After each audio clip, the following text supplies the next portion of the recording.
What's going on, guys? Here we are. Set that over there. Alrighty then. Let's see what we got here. That's a little better. All right, let me just check here. Audio sounds okay. What's happening, everyone? Man. Permission granted there, Lance was Blanco. Doc Chuck, what's going on? Mike Knapp's in there. What's going on, Mike? Alien Tenno, what's happening? Joseph Walcott, hello. John Beck, be safe, Chris, and everyone. Yeah. Quantum Discovery Network, hey, what's going on? Good to see you in there. Timothy, bored already? Come on, man. What's going on there, Timothy? Hudson Kras, what's going on? Hope you're doing good. You said, yes, I'm home for once at a start. Hello, everyone. I hope you're all well. Hit the like button while we wait for Chris. Well, no more waiting. We are here. And thank you all for being here. Greetings from snowy Colorado. Daryl Howard says, man, yeah, I know you guys are getting a lot of that snow, man. We were getting all of these nice warm temperatures. Now we're down in the crap. Now we're down to, yesterday it was 72, 73 degrees. Today it was like 42 right now at the moment. And the way it's saying right now, dew point will be about 33 degrees. So it's going to get cool tonight, which sucks. As it's that time of year. Mother Nature's bipolar and like a roller coaster, right? Aboard and board. Doc Chuck. Andrew Haberman, what's going on? He said, hello, everyone.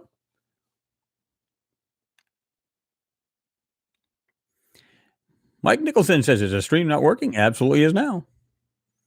Hayne Jensen Jimmy. Hey, all, and Chris, what's going on? Good to see you in there. Ray Raymond is also in there. Trying to keep well, Ray. Well, we can say Ray Raymond. Hope you're keeping well. Trying to. Todd Burdett. Let's light this candle. Hi from West Virginia. What's going on there, neighbor? Richard, how you doing, man? So, hi, Chris. Hope things are a little less hectic for you now, and you're looking forward to some me time. Yeah, I mean, oh, man. It's been absolutely psychotic, guys, for the last 3 weeks, actually. You go, well, how's that? I mean, it's almost like people knew it because we just started to see this uptick in a lot of people, buying more and more groceries and everything else. Absolutely insane. I'm going, people, please, it's not the apocalypse, I promise. But you swear to God it is. Ted Popperneck, I'm sorry, Popperneck. What's going on? Not a whole lot, man. Good to see you in there. Alien, thank you very much. Alien Tenno, thank you for your support, as always. You said 139 Pluto-like objects found in our solar system. Yeah, now they're looking to upgrade that. It says 9 planets become 12 with controversial new definition. So, yeah, they're even going to count the small bodies, right? So they could be like little rocks, kind of like a Pluto now, right? Because Pluto is no longer a planet. So, yeah, we've got that we can talk about as well. So, again, Alien, thank you very much, Alien Tenno, for your support. Oh, this thing just jumped on me. I love it when it does that. Let's see. Andrew Haberman says, let's all hit that like button. Smash it. Bam.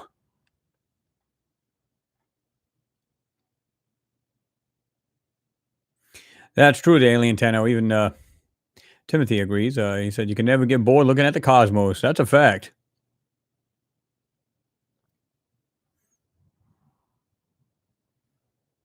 Alien Tenno in Chester, UK, it's like a ghost town, and that's a really good thing. Yeah, I mean, to me, I wish they would implement the same thing. I know a lot of you guys are in lockdown. Some of the states here in the United States are in lockdown, and I believe that need to do that, for everybody. Give it 2 or 3 weeks, let it drop off, and everybody can get back to the normalcy. Try to anyway. So, yeah. Jason McVie, what's going on? Action. Doc Chuck, our fearless leader. Where? Oh. Mike Knapp, South Wales is normal. Lots of Kraus. I hope you're well, Chris. Well, I got this little bit of a scratchy throat, but that's normal. I mean, if you think about it, there's still colds going around. the temperature change, you get hay fever, all this kind of other crap going around. And then first thing you think of is like when you get a cold or something, you think, oh my God, you know what I mean? It's Corona. It's the first thing you think of. But I'm keeping an eye on it and everything anyway. So check the temperature, make sure everything's good. And if I feel like it's, wrong, then call up the doc. What's up? It's like, need you to check me out. Divine Caitlin. I'm sorry, Catalin. Hello, Chris. Good to see you and everyone today. Good to see you too, Divine Catalin. I guess that's the way you pronounce it, right?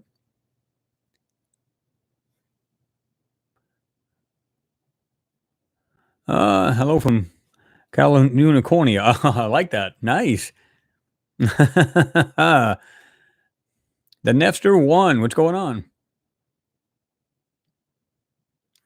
Bill DeVille says, I figured out what happened to Mars coronavirus. Some idiot in charge thought detonating an atomic weapon would kill the virus, but the bomb was too big. That's not good. It's never a good thing. Buffering with voice.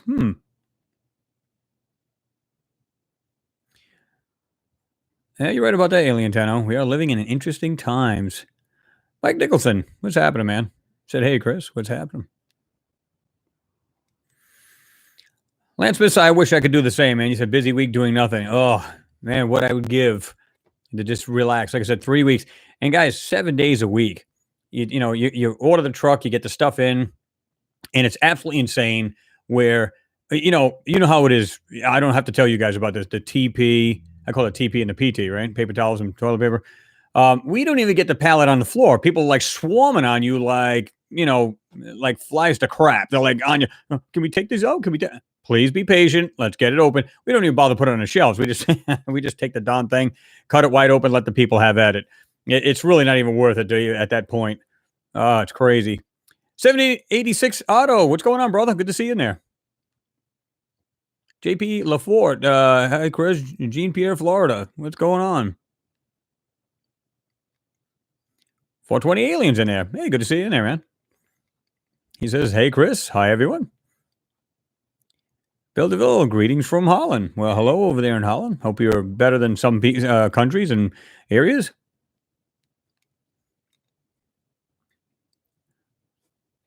Andrew, you said snow is gone here, but cool. Well, that's what we did. We ended up getting that cold front coming through here. And of course, it's, like I said, now it's dropped down from 72 down to a whole whopping 42. So it dropped like 30 degrees overnight, which is awesome. Not. Bogey Views, you said here. Also, hi, people. What's going on? LGV third. Hold up in hotel in Dallas. That's not good. Crossover 4123. What's going on? He said, hi, Chris. Greetings from quarantine Manchester, UK. It's like we had this small debate. It was on Facebook. And this woman got on there. She's like a huge Trump supporter. There's nothing wrong with that. I support a lot of things he does, but there's some things I just don't. And that's like with any president, right? You can love a president to death, but say, man, he's making some stupid mistakes. I think one of the mistakes he's making is that he should have known this stuff was, knowing that it's blown up in Italy and China and everything else. Just close the borders here before it gets here, and then just do it now. Close everything. I'm not talking about just Canadian and Mexican. Just close everything. Period. Shut the country down. But my plan was that what you do is they want to give out that check to everybody, right? So a lot of time for that, everybody gets it. A lot of time for everybody to go shopping before they chop it, where they shut it down for like 2 weeks. And even if they don't shut it down for 2 weeks, maybe have it open for maybe 2 days during the week, as opposed to like a full blown, week, type thing. So I know there's ways around it. And if you want to get it down to almost nothing, to the point where it dies down, kind of like what China's doing, right? Theirs is actually starting to decline, where Italy actually surpassed them as far as deaths and confirmed cases. And now I don't know if it's even started to level off there yet, but not good.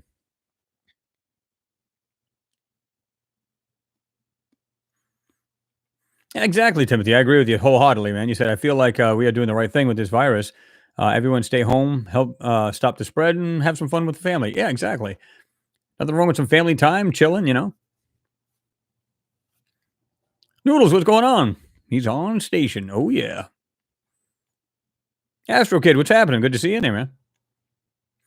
It's going really good here, brother. I mean, like I said, I get a little bit of a scratchy throat, but that's to be expected. I work around with people all day long. I mean, I've got my hand sanitizer, so doing things. Just go ahead and clean up, make sure everything's good, and but it's that time of year anyway. Like I said, there's just weird temperature changes, getting colds, hay fever, all kinds of crap, and yeah.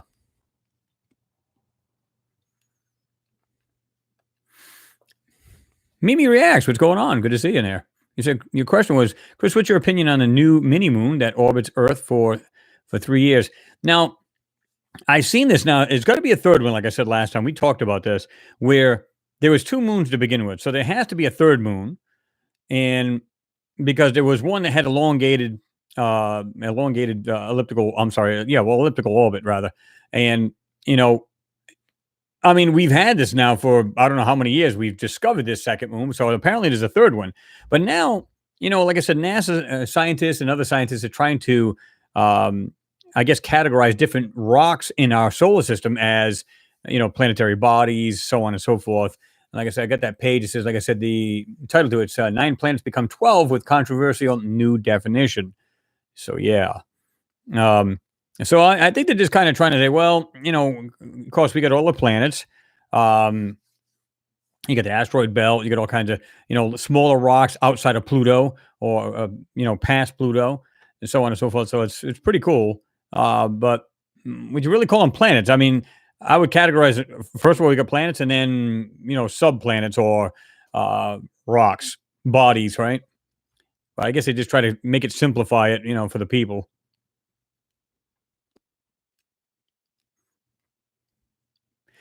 Quantum Discovery Network says you are working very hard. Yeah, and I'll tell you what. I'll tell you what's rewarding because first of all, you have to look at it this way. Most people don't see this.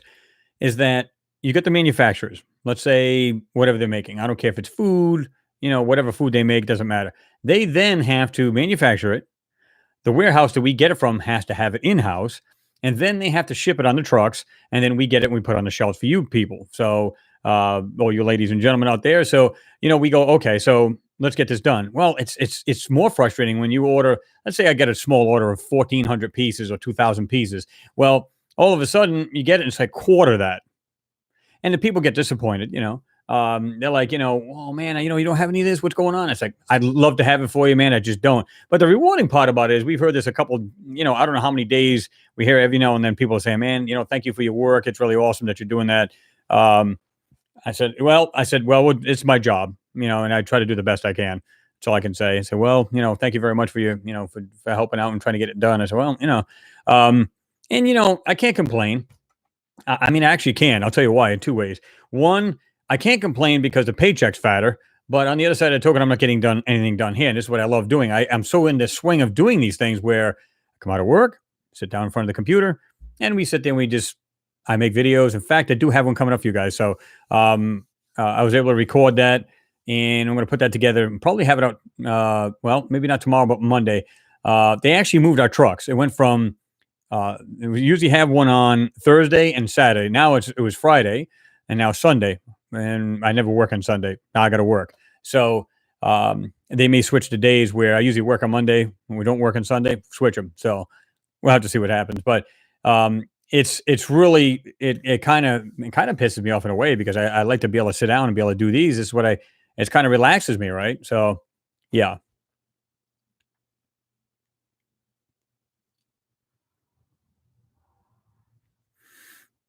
And Jim Smith says, "Hi, Chris. No places locked down yet in the UK. Don't think it will be long though." Well, I'm surprised it's not because I mean it's a huge. I mean, it's an outbreak, right? So I mean, like I said, we had this debate on there, and one girl's like, "Oh, Trump is doing everything he can." I said, "Listen, I don't care about that. They'll sit there and mock Democrats, or the Democrats will mock the Republicans, and all this other crap. I'm neither or, right? What I find interesting, I go, listen, well, this is what you're missing. You're missing this whole point. The point is, there's humans dying on this planet. They're not leftists. They're not rights. They're not anything. They're human beings first and foremost. Let's get that straight. And you got these people dying. Now all of a sudden you're seeing these little one was local, I guess. It was a 3-month-old child that now has it. And they're finding a lot more people have it. So yeah, that's not good.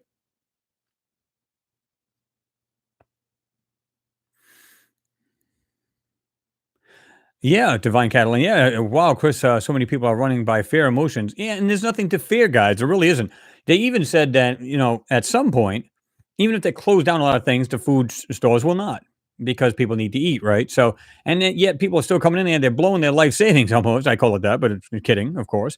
But they're coming in there and they're going absolutely buck wild on the shelves. If I could show you pictures of the shelves, man, it's absolutely picture it like a snowstorm. I mean, and everything's wiped bread. I mean, I don't have to tell you guys this. You've seen this. I'm sure you've been to the stores and went, what is going on here, right? Timothy, just roll the fatty. Time to relax. Try not to get too hungry, though, after, right? I don't want to see eat everything out of your house, there. We got a bad in Holland, Bill DeVille says. Everything closed here in Amsterdam. Well, you know, and what I was getting at, too, is that you make a great point was that okay? So they're blocking the Canadian border, Mexican border, and anybody coming in and out. Okay, that's all well and good, but it's here already.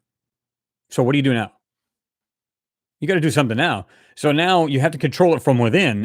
That doesn't matter at this point. Outside or inside. You've already got that shut down. What about what's still going on in the states? They said, well, some states are closing down. They argued their point. Well, he closed down the borders. I'm saying, okay, that's all well and good, but why are the states having to close themselves down? Oh, that's up to them to do that. Well, you can close down some states, but what about the people still going back and forth to the states that are not closed down, jumping back and forth, maybe knowingly or being sneakily about it? Who knows, right? Yeah.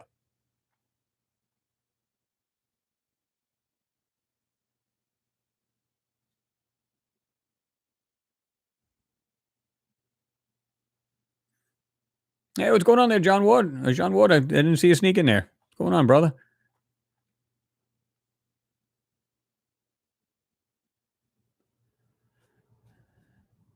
Good to see you in there. Keep up the good work, by the way. If anybody hasn't had a chance to go check out Jean Ward's work, check his work out. Um, in fact, well, I was going to say, um, I can probably do this after. Maybe I'll drop a link, or Jean, you can drop a link over here to your home channel, to your YouTube channel, and we'll go ahead and drop it. Guy, he does great work, guys, because he's doing satellite work, which I think is interesting because I do the groundwork. He's doing the satellite work. There's other people like the real Jimmy Roberts doing groundwork. So you get the combination of both. You kind of go, whoa, this is pretty interesting. Some of the stuff that we're seeing, right?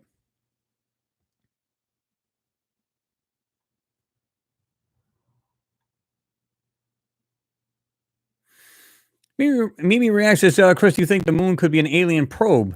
I don't know. I haven't studied enough to really. I haven't really read a whole lot on it. I have heard about it.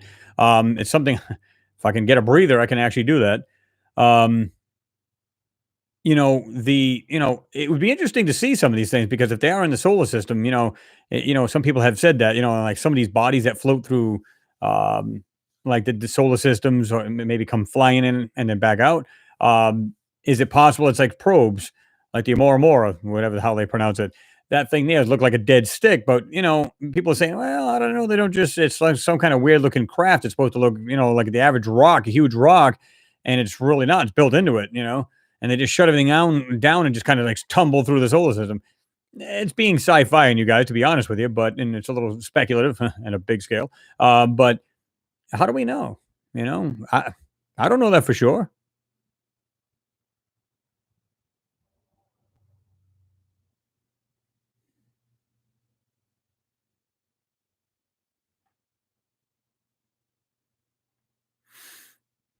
Mark Matheny, what's going on? Good to see you, man. He said hi, Chris, and everyone.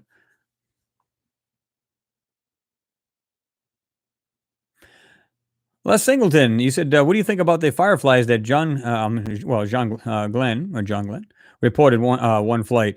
Yeah, they refer to it that, but they're saying that it's the actual, um, I'm trying to think if it was the molecules or whatever, or the, um, and that's not the word I'm looking for. Kind of like electrons, if you will, penetrating in their eyes and stuff from outer space. The particles from out in space that's getting into their eyes, and then what they seen was look like sparkly things all over the place. It's been referred to more than just fireflies. I forget what they called it, but they kept seeing these bright dots like flashing and everything else, and that's basically like a almost like a solar radiation kind of thing, right?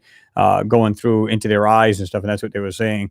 Um, and that makes sense. So I don't know if it could be something else, anything else, but pretty interesting. When I first read that, I was like, "What?"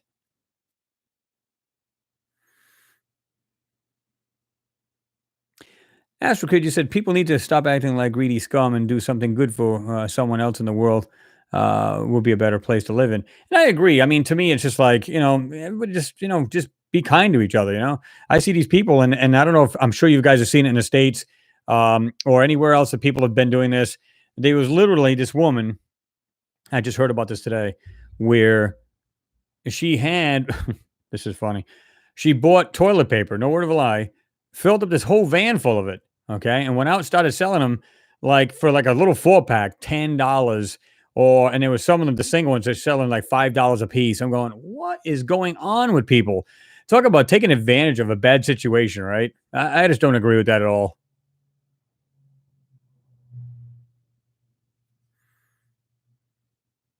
Maybe you said there's a lockdown in my town.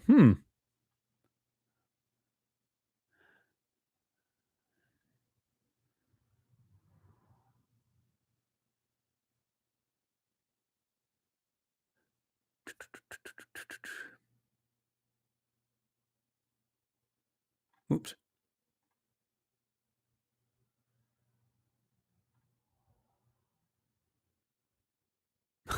Alien, try wiping your butt in zero G space. Good one.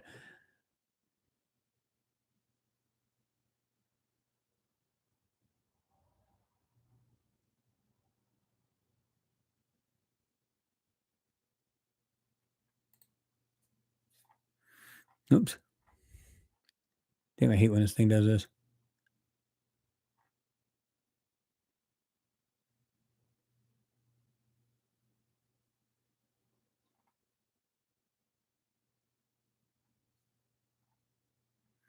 Trying to get back to where I was here, guys. I know you guys had a lot of comments here.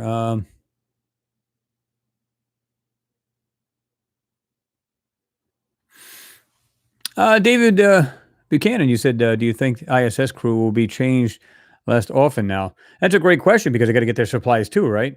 So I don't know exactly how they work it up there, but I'm sure they probably have their own special supplies, if you know what I mean, because they have to have this on hand. But you're right; it's a great question. I wish I knew the answer to that because I'm not sure how they actually go about it up there, but um, I'm sure they're going to be very careful. One person gets up there, the whole crew's got it, right?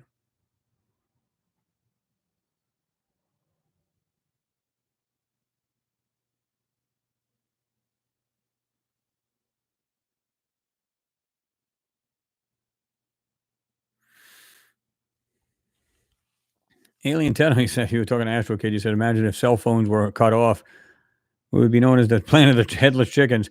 Well, the funny thing about it is, and it's funny, but it's really not, is because just picture, just as like if we get hit by an EMP, whether it's natural through the sun or by another country, and it knocked out everything, pretty much put us back in the dark ages. Yeah. Wow, we're just looking at the smallest little thing. People are fighting over dumbest things, toilet papers, this, that, and the other. Can you imagine that going out for a week, then it's a month, 2 months, 3 months, and then somebody says, "Oh, by the way, we may not be getting the power on for quite some time." People would absolutely lose their ever-loving minds. They would just lose their minds, period. And I don't think you'd want to be around when that happens. Time to get out the AKs. I mean, pretty much, right? Because I mean, just about every worst part of the Bible would come true. It's, yeah. Black Dragon said airlines threaten to fire everyone unless they get their socialist bailout. Well, I mean, even they're suffering now. A lot of companies going to take a hit, which is sad. A lot of these small mom and pop stores, but again, they're claiming that it won't be a shutdown for a while now, and that grocery stores will stay open because again, people have to eat. So, which sucks for me because guess what? Guess where I work.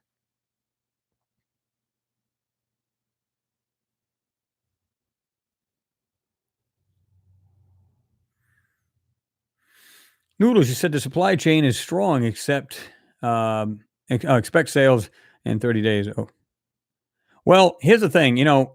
We in the past week, week and a half, have like literally smashed every record we ever made as far as profit wise in the store. But just picture it spiking up, and all of a sudden, and then it goes way down, then it comes back up. So the average is still going to stay the average. People are like, oh my god, the economy's going to take a dump. It will to a little bit. It'll stumble a little bit, but it'll be back on. I mean, people know that, and if they use precaution and they, you get this thing to die off, we'll be fine.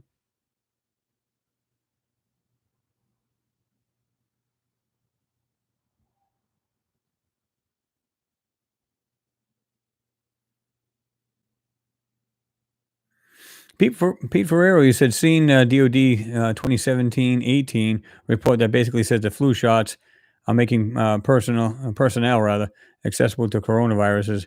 Well, yeah, I mean, wow. Every time you turn around, you hear something weird and bizarre about that, right? But I've never ever gotten a flu shot. And maybe I was a child, maybe, but not when I grew up.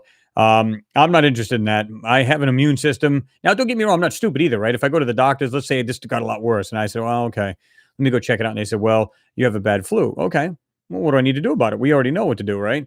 Um, if it was a coronavirus, you'd still have to just quarantine yourself, keep your fever down, and stay active and don't just sit there like a bump on a log and, do your thing. Um, so your immune system's there in place, even though they're saying that the body's never been invaded by this particular virus, but that doesn't mean it will not grow an immunity to it. And that's the whole key. You don't want to be pumped full of trash through a needle when your body can do it already by itself. And I think that um, they're getting to the point where they're saying, well, at least the president anyway, he's saying, well, there's no reason for a shutdown. But to me, it just seems like, why wouldn't you? It's like, don't look for the cure because it's all about the money. Think about it. If they come up with a cure, it's going to cost X amount of dollars to make X amount of shots for all these hospitals. It's a mess. There's no way they could catch up to it at this point. Because how many other people don't have it? The carriers and whatever else. So it's a cluster. The only way to do it is just shut everything down.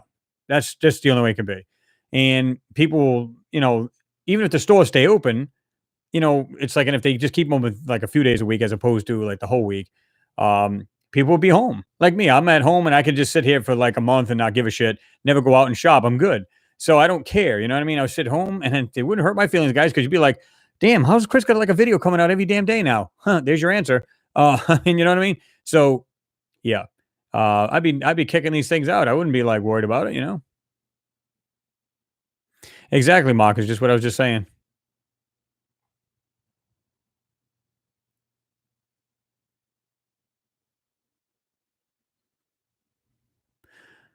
Are you watching? Says we're all being played. This is a just the influenza virus that comes every year. It's the same symptom.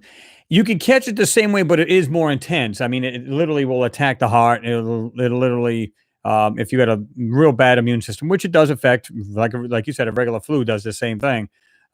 Kills X amount of people a year. So, and that's what I was saying last time. I wouldn't panic about it. I wouldn't say it's not serious. I'm just saying that do what you would normally do, knowing that there's an outbreak of a flu and just take caution, stuff like that, and try to stay away from anybody who's literally hacking up along or something like that. That wouldn't be good.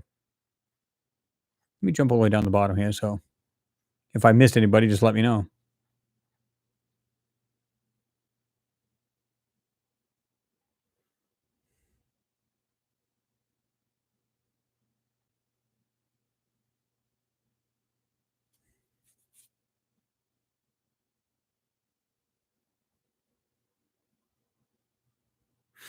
Oh yeah, Alan Pope. You said not everything is in Wuhan. We still get the flu and colds. Yeah, I mean you're gonna get that. It's the run of the mill stuff, right? So, but the first thing people think of is I got a cold. Oh my god, you know what I mean?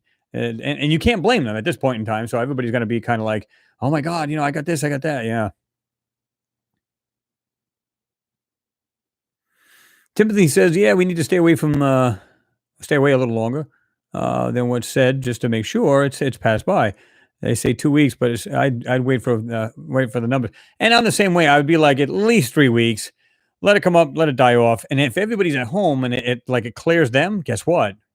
You know, but it has to be a nationwide shutdown. There can't be, well, California shut down, New York shut down, because now all of a sudden you get over your 3 weeks, you go back to work, and people still got it. It's not good.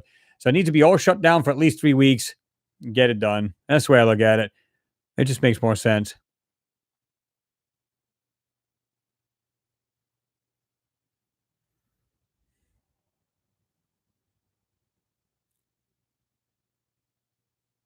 Patron says vast quantities of viruses that are swept up and swirling about in the atmosphere and falling around you every day. And that's true. And your body, it doesn't, well, I mean, it'll build up immunity to any of these, right? Except for something new that it has never encountered. So it becomes a problem. Yeah.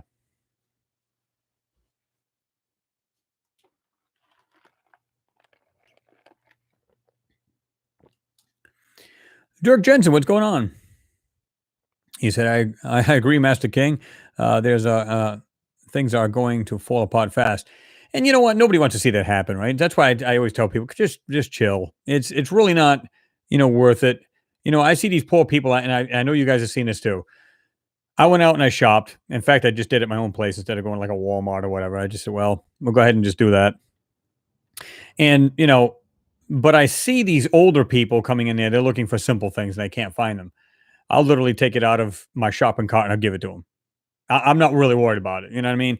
Um, these people are coming in, they're the elderly. I just help them out. It's not gonna kill me to help these people out. So I just assume if they needed something. Oh, is that the last one? Oh, I have one, ma'am. Go ahead and take it. You know what I mean? I don't have a problem with that.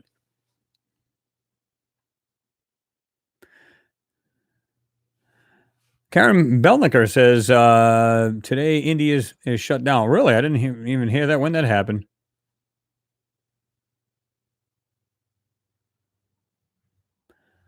Quantum Discovery Network says heavy mucus develops in the lungs and chokes off air.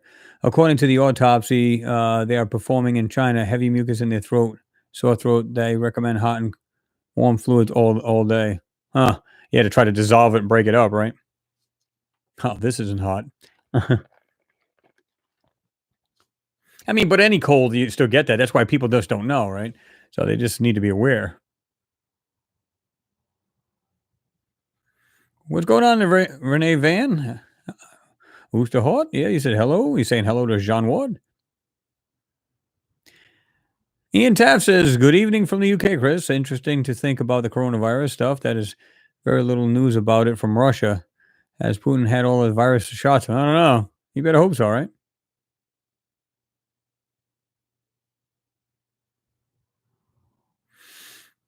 Jack Bruce says, just saw part one of documentary, I guess, Pandemic 2019, Netflix. Weird how they knew it would happen someday. Well, the funny thing about it is this has been floating around here, at least until it was like November, December. It's been here. So now all of a sudden, oh, wait a minute, there's an outbreak. What is this? And it's kind of like, and it caught people off, by surprise, right? Because even if you're in Wuhan, China rather, what do they do? They go in, well, people are getting sick. What's going on? They check them out. Oh, they got some kind of this virus. Well, what do we do about it? Well, we don't have a vaccine. So, it caught them off guard. And then all of a sudden, like, then it's just, by then it blew up and they can't do anything about it by then, except for try to quarantine people, let it die off. But it's tough. You just got to just be, not paranoid, but just be cautious. But, like it says, any of your governors has told you, just practice, stay away from people. If you don't have to go out, don't, stay home, just chill out, relax. Wash your hands if you're out and about. Like I said, I walk around a little bottle there and just wash my hand with it, and that's it.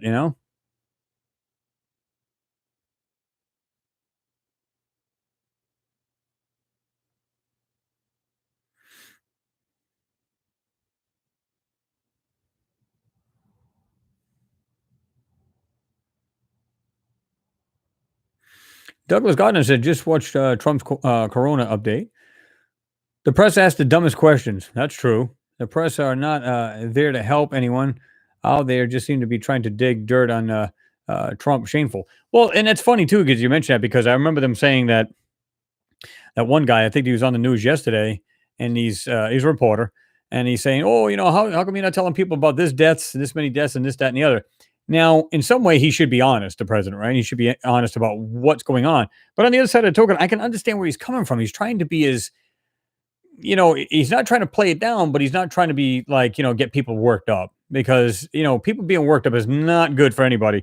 And to me, it's just like, and there's no reason to be really worked up. Just again, act like it's, what do they say? Just act like everybody has it, that has it, and just stay away from them. And clean. If you go to the stores, take some of those wipes, put it on the shopping cart, clean the handle, make sure you clean, make sure you clean your own hands. You'll be all right. If I go by and I see somebody coughing and gagging in the other aisle, I don't go in it. Just common sense stuff. Even with a regular cold, you act the same way, right?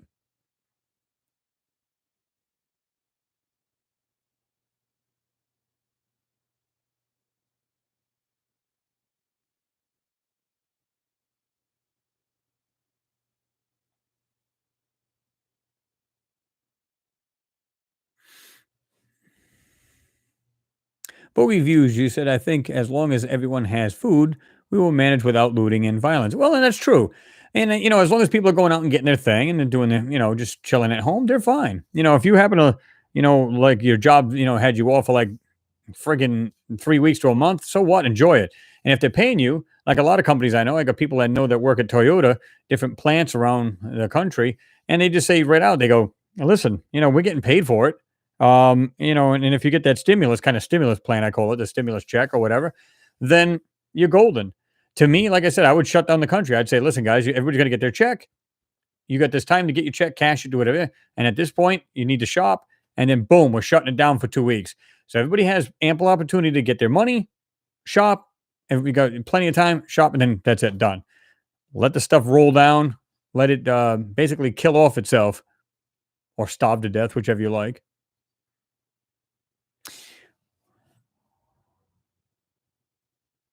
Let's see. Robert Zilstra says, and I'm not sure I'm pronouncing your last name. If I am hacking it or not, I apologize. Hey, Chris, is it possible to intercept data from Mars that has been sent by satellites, or does NASA use laser to send data which comes or makes it sheer impossible to intercept? Great stuff from Amsterdam. Well, it's a good question because it's supposed to be just normal transmission of signal, right? Basically, the rovers will, take photos, whatever data it gathers, because these things have weather stations on them too, right? So it gives up that data and it transmits, it takes all the information. Once the orbiter's right around or pretty close to the actual rover, it'll transmit this data up to there. It holds the information. Then once, it comes around and it's closest to Earth, meaning it comes around and it's facing Earth pretty much, it sends the data. Well, it's probably going to be almost impossible to receive that, even through regular radio waves, being that it's probably heavily scrambled, encrypted, call it what you will, but they'll do what they can to do that. But there's new theory out, or at least speculation, that they're using a quantum communications, where instead of taking minutes, almost 20 minutes to get here from Mars, it's actually taking almost minutes, not even minutes. Again, we talked about this before, where it has like the rover can also transmit not just to the orbiters with an omnidirectional, but it has a high gain antenna that's directional and can shoot straight to Earth. Well, once it has Earthrise, because keep in mind you're on Mars, has Earthrise, it instantly sends this information. It knows when to send it, and it's doing it within minutes and or seconds, as opposed to taking 20 minutes. It's literally take a minute or two as opposed to 20. So that's insane. So they believe now that they're using like a quantum communications. So guess what? These guys are probably watching live video from that planet and audio. I think they're still using audio, even though they claim there's no microphones on the rover itself. I believe that they probably do, and they're just not saying anything to anybody.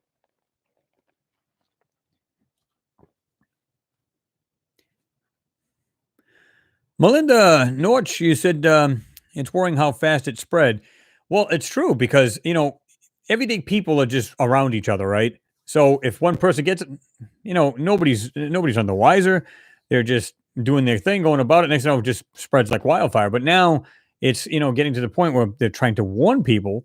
Now they're trying to kind of people are starting to stay away from people. In fact, there's two women got into it one of the stores, um, where they were literally yelling, "Stay away from 6 feet away from me!" And I'm like, "Wow, these people are getting like losing it." But I can understand where they're coming from. They don't want to catch it. They just want to go about their business, go get it, what they need out of the store, and home they go. Can't blame them, right? But I think there's a little bit way of you can go about that a little bit nicer without being shitty about it, as far as I'm concerned.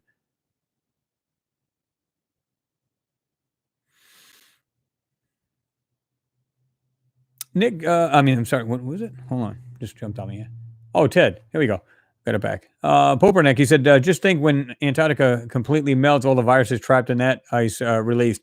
Great point, because we don't know over a course of millions of years, or thousands of years rather, that before Antarctica got all of its ice, when it got an ice sheet, there was, I'm sure there was intelligent civilizations living there, meaning just people like ourselves. And they built and everything else and had structures there. That's why people are finding some crazy things there, right? And I'm sure at some point they had people die of certain viruses and everything else, and it's in the ground. Well, now that it's the ice sheet comes off, now it gets released into the air. Who knows, right?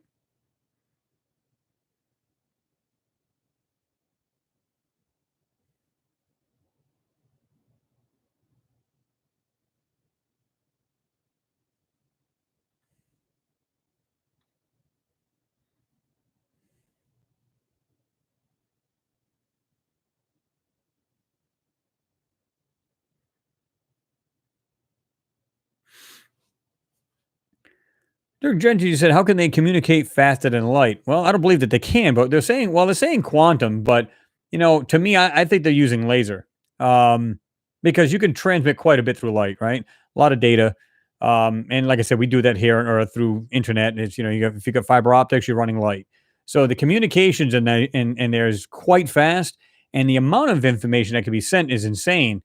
So laser is obviously going to be a whole lot faster to Earth than strict just radio waves, right? So yeah,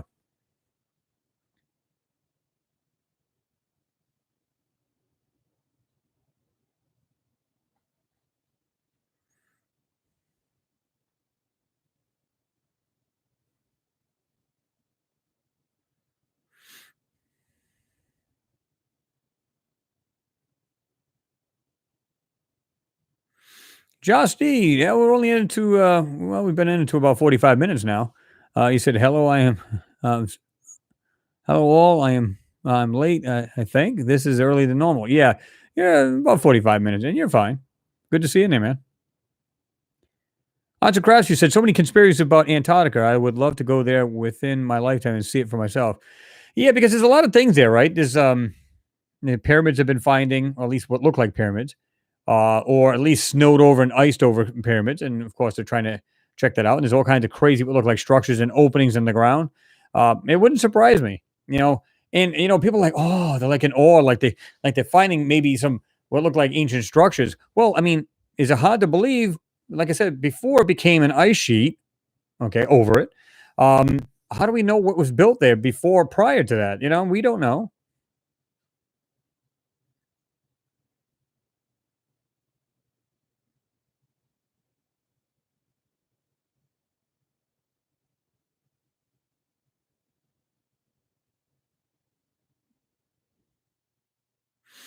Bear, you said you're being lied to. People are getting sick and dying, but not because of the virus. The virus is a secretion from the cells in response to a toxin. The toxin being electromagnetic radiation poisoning. Haven't heard that one before. Interesting. What's going on there, Roy Searles? Haven't seen you jump in there. Must have snuck in there pretty quick.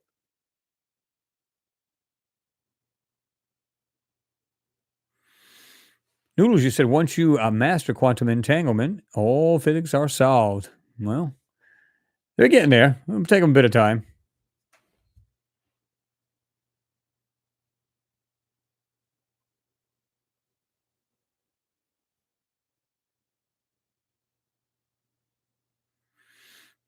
Bear, you also said that's why they're saying a few weeks to a month because they know that the majority that will get sick or die will do so within the first few weeks of being exposed to this radiation poisoning. Yeah, but where's the radiation coming from? Did you read that? And what did it say?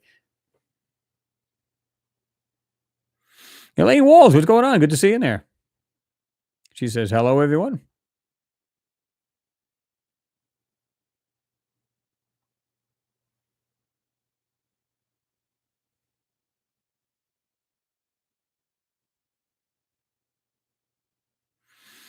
Woodgate 425, hi from Shropshire, England. where my wife and I are in self quarantine. So it's something you've done yourself there, right, Woodgate? Or yeah, I would assume so. Um, to me, it just makes sense. Hell, I even told my wife, I said, I think I'm just going to take a couple weeks off. Some people actually said that already. They were like, they lost like so many, like four employees this morning. Oh, we're not going to be in indefinitely. That's like, okay, well, don't expect to have your job back when you come back. Um, but yeah, I mean, I understand people's fears. I mean, hell, I work around people all day long. You think I want to catch it? It's the last thing I want to catch. That's for sure. But, got to work. I mean, who's going to get this food out? People got to eat.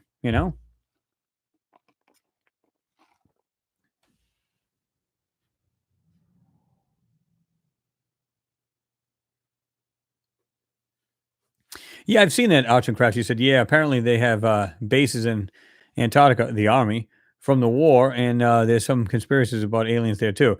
Well, they also talked about how the Nazis might have gone up there and made their own bases as well, and some of them actually in the holes, like there's actually underground caverns where they actually made bases and stuff like that. Now, whether that's true, I don't know, but they do have like old photos. I seen this a while back where it looks like you can see where they have these vehicles like almost like tanks and stuff like that, kind of military mobile, if you will, and they're going through Antarctica and stuff like that. And it's just wild to see that.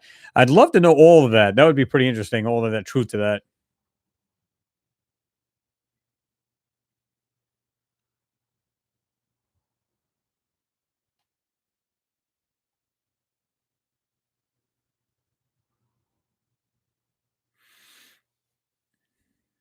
Yeah, Jean. I'm the same way. You said my throat is also acting up. Yeah, it's kind of like that weird.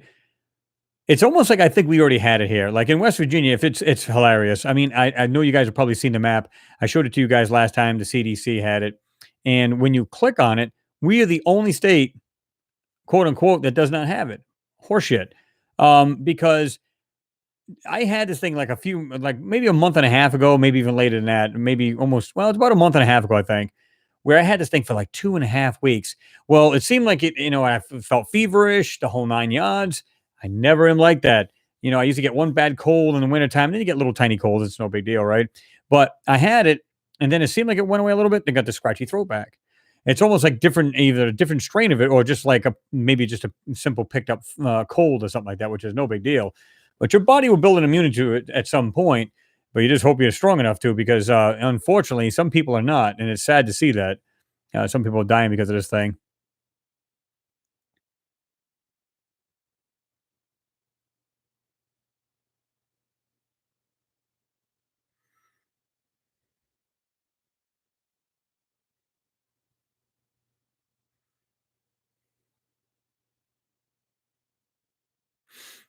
Noodles, you told Jean Listerine. You can also use hydrogen peroxide.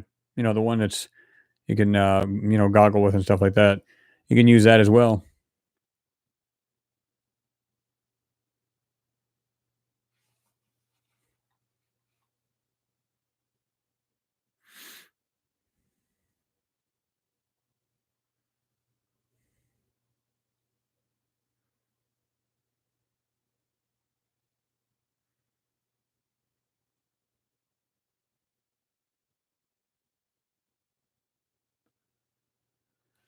Jean Ward, you said, Chris, I think the YouTube algorithms have changed. I seem to be getting more views. Yeah, I think they've altered a little bit of that. Where I don't know if you've known that, but there's some changes that they made where it's not as tightened up on regular channels like our own. Where to me, and I don't even consider us really conspiracy channels, because if you really think about it, when I it's like yourself, when you point out what you're looking at, right, in a satellite view, you're saying, okay, this looks like this, looks like some kind of weird monolith, whether it's something round with a square block on top of it, whatever it may be.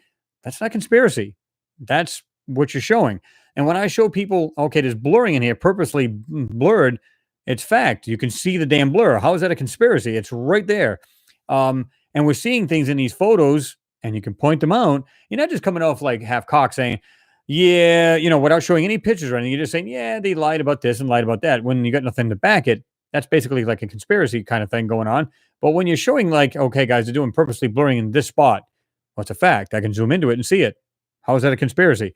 So, and if you're finding things that look like intelligently made objects, that's also not a conspiracy, because you're showing what looks like something artificial and not natural. Again, how is that conspiracy like a conspiracy? I don't see that, you know. But I think they've loosened the hold on that as far as that, and it's not as bad, which is good. Now they're still protective of children, which is awesome. Um, in fact, a lot of people are still bent out of shape about that. I don't blame them. A lot of these people are making anything to do with little puppet shows or cartoons or Lego channels or anything else just for children, and yet they're getting basically hit in the shorts because oh, you can't do that. It's got to do with children. It's like, oh, I understand that. And they should be keeping an eye out for it because you got these weirdos that come to these channels where a lot of these kids will sit there and watch these. And then you get these weird predators that are going over there trying to screw with these kids. It's not cool. Um, so, I understand, but I think they have loosened the grip a little bit. So good for you on that, Jean. Um, but yeah, I've been so busy. I haven't even been over to your channel to see anything. I see like I see you posted things, but I haven't been able to watch anything, but Uh, been so crazy. It's busy. It's just crazy, crazy. Lucky Mo, what's going on? You said, Chris, you had a bad cold a while back. Could have been coronavirus. See, this is what I'm talking about. Some people only have cold I'm sorry, symptoms. At that time, you weren't tested for coronavirus. They weren't testing that. Exactly. That's what I was just saying, right? And how the hell do I know? But the thing is, as long as you got a decent immune system and you're keeping, you're flushing the body, drinking plenty of liquids, so on and so forth. And if you do get a fever, common sense, you have to try to bring it down. It helps. And stay active. Don't just sit there. Oh, okay, I got this virus. Do something. You know.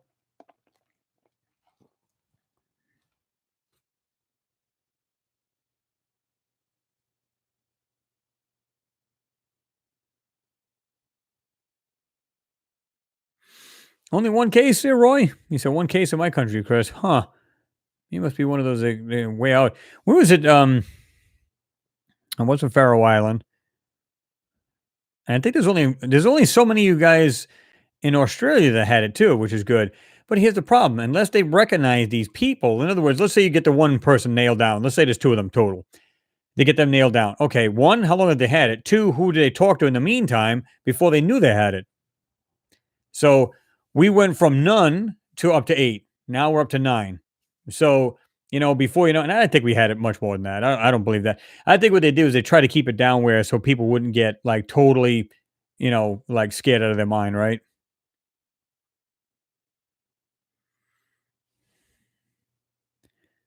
Noodle says, bump the like button, guys. Wham. Got, what is it, 117 watching, 77 only thumbs up? Guys, what? Come on, man. You can do better than that. Slam that thing. Um, Pashon, you said, thanks, Chris, for having the hangout today. But I have to run a few errands. Catch you next time. No problem, Pashon. I appreciate you coming here, man. And you have yourself a good day and stay safe there, right?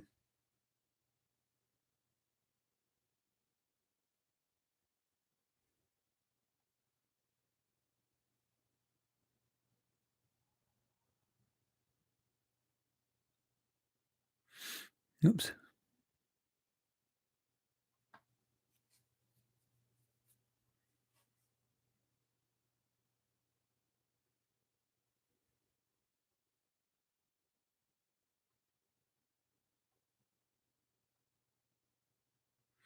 What's going on, Eagle One? What's happening? Everyone needs a hobby to pass the time. Well, I'll tell you what, if I had the time, this is what I'd be doing. I'd be like, yeah.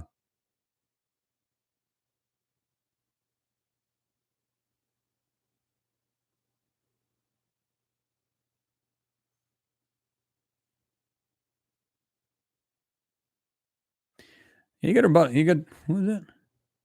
Oh, okay. Yeah, you get that right there, John. He said, I also struggle with time. There's just not enough in a day. Well, I mean, I don't know if you're working as well, John. But yeah, working during the day. And it's been absolutely crazy the last couple of weeks where it started to escalate and up to this point. And yeah, absolutely psychotic. It's just been really crazy. Working 7 days a week, come home, you pretty much crash, hopefully get an hour or two sleep and then, get on the computer and see what you can do, right? But doesn't always work.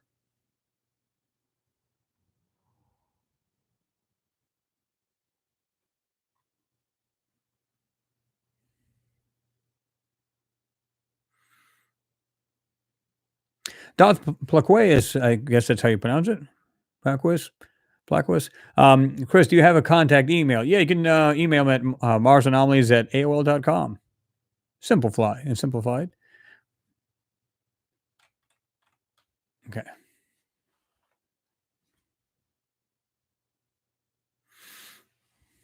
Lucky Schmidt says, hello, Mars Anomalies and beyond, and everyone. Cheers. What's going on, Lucky?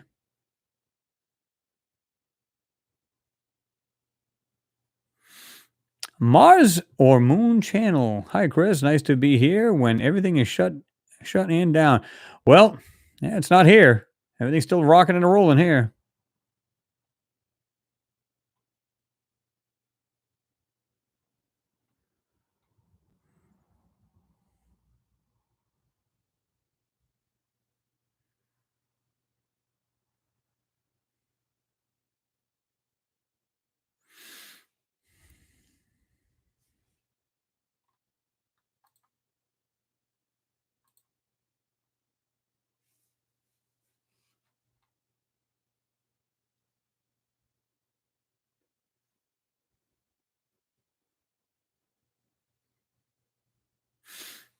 Mars or Moon Channel. He said, hi, Chris. Nice to be here and everything. And well, you said, what was the other one you just put? Because this thing just jumped on me here.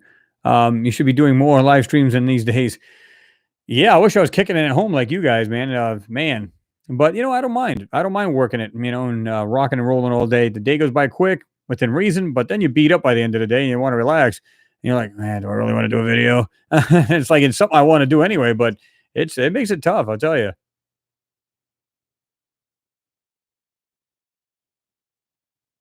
Okay, now that makes sense, Bear, which had said. He said, mark my words, this is related to 5G. I'm out, be safe. Well, that could very well be. I mean, but, there's even somebody had speculated, big time speculation, said it was actually manufactured. And truthfully, it could very well be. I mean, who knows, right? All they have to do is just take a standard, virus and just modify it a little bit. Next thing you know, psh, out in there, and who knows? It's even, put into the air. Next thing you know, everybody's got it, right?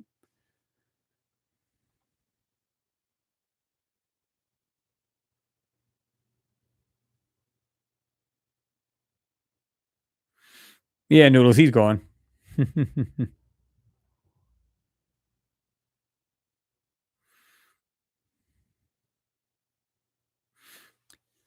No, Darth, you can. That's my actual email, but you can email or you can actually go to my Facebook. Um, yeah, my channel's on there as well. Mars Anomalies, not and beyond. It's just Mars Anomalies, and it's over on like a Facebook if you've got Facebook, that is.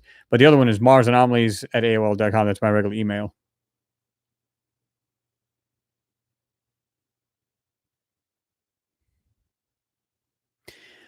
Ted, you said, "Hey Chris, what's up with the Atlas comet that's coming? Do you hear or do you know anything about it? There's actually supposed to be two. Now, I'm trying to remember if this is the same one. I don't know if that's the one that's supposed to be coming in April. If it is, because I brought that up. In fact, it was last evening because after I had done that video telling you guys we're going to move this today. It says giant potential hazardous asteroid will fly safely by Earth in April, but I think it's like I forget what it is. Let me see. I don't know if that's it or what. I forget what it is, but it's like I think it's like 3 million miles away or something like that. I forget what it was. Um, but it says right here, don't worry, it won't even come close to hitting us. Let me see if I can bring this up a little bit more. It's way up there, so it's a little harder to read. It's asteroid 52768 or in 1998 OR2 will make a close approach to Earth on April 29th. The hefty space rock has estimated diameter of 1.1 to 2.5 miles, or 1.8 to 4.1 kilometers, or about the width of the island of Manhattan. That's a pretty good sized rock. We ever get hit by that? Good knowing you guys. Um, Basically, it puts you in a nuclear winter. While an asteroid that size could wreak havoc if it crashed into Earth, prompting some alarmist and misinformation media reports, this asteroid poses no threat.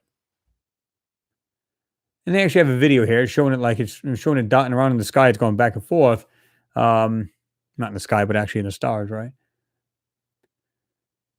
At its closest approach, which will happen about 5:56 a.m. Eastern Daylight Time, or 9:56 GMT. Asteroid 1992 OR2 will be 3.9 million miles away, or 6.3 million kilometers from Earth. That's more than 16 times the average distance between Earth and the Moon. So yeah, there's nothing to worry about as far as that. There's supposed to be another rock coming, and you could go on there too. You can actually put list of asteroids potentially hitting Earth, and it'll give you like this diagram or this page, and it has a whole list of them. And I don't have it here, but you can put that on there, and you'll see everyone that's going to come close. But yeah, this one here is particular one. I don't know if you were talking about that one there, but that one there isn't a threat.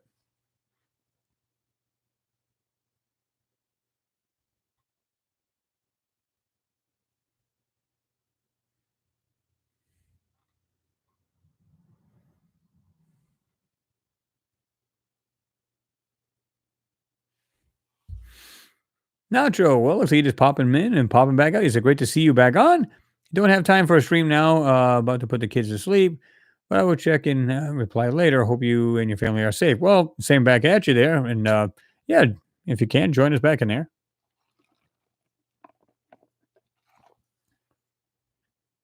Something nice and cold always feels good, and like a little bit of sore throat. Yeah. Yeah, Ted, it'll definitely miss that particular rock. But they're saying, well, it could wreak havoc. No, it will actually pretty much decimate the planet.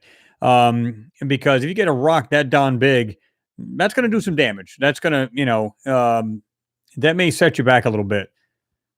We're not talking, the size of Manhattan. That's a big rock. Now, if you get one like the size of Texas, well, it's a whole different ball game. And yeah, you might as well just kiss yourself goodbye.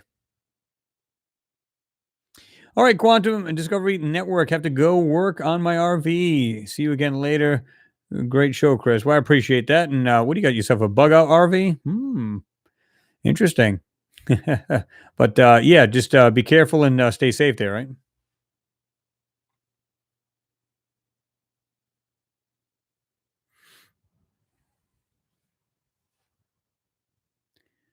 CCM, my Harley D. What's going on? Hi, Chris from Missouri. What's happening?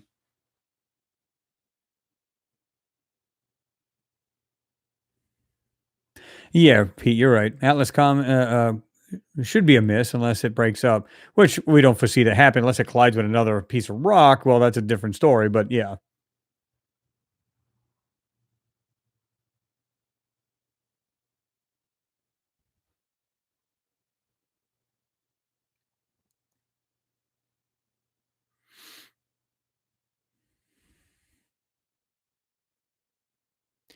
Robert Zilstra, you said, Chris, if you were, I had this question asked me before.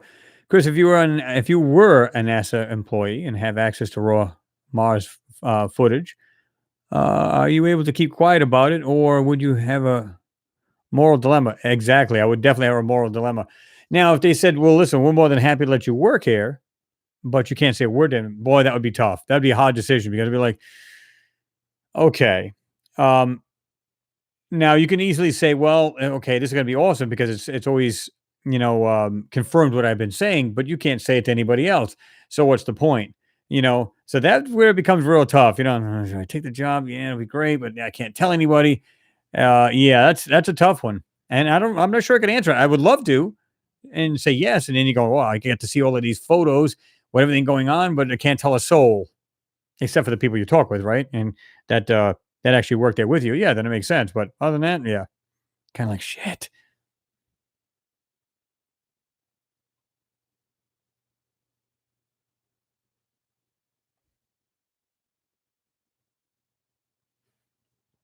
Yeah, I think some of these sites on the YouTube will like play it up like, this rock's coming, we're all gonna die, kind of thing. It's like, get ready for the big rock. It's like, oh, come on, stop. All people got to do is if they ever hear about a rock that, and people say, well, just ask them what the name of it is and just look it up. Okay, it's actually, you know, 3 million miles away. Yeah, and like I said, unless something hits it and knocks it into course towards Earth, I wouldn't sweat it. Don't worry about it.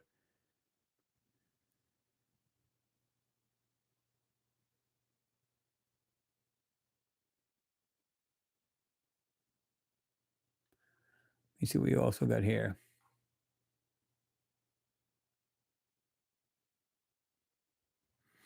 This is what I was talking about earlier about the nine planets become 12 with controversial new definition.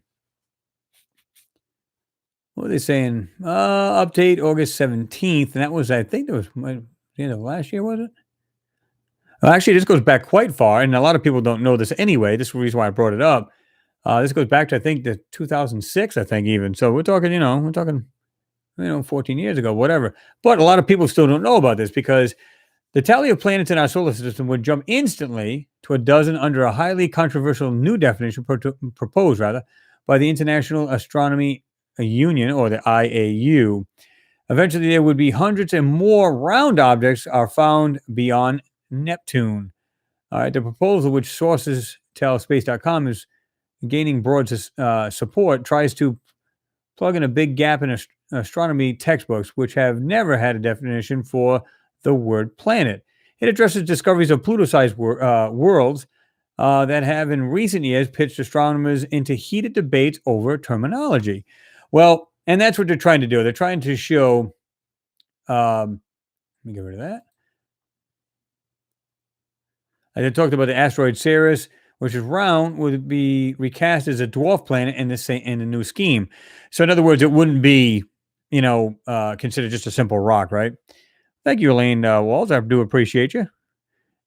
I like that person. Yippee! Glad to have you here. It talks about Pluto would remain a planet, and its moon Charon would be reclassified as a planet, which is kind of weird. Why would you call the moon its satellite a planet as well? Both would be called Plutons. However, to distinguish them from eight classical planets. So, I mean, they're talking about like the far out planet, Pluto-sized object known as 2003 UB313 or 313 would also be called a Pluton. So it's anything beyond that, right? They're going to just call these small bodies, whatever, Plutons. It's like, to me, it's just kind of a little silly, but what do I know? Let me see something here.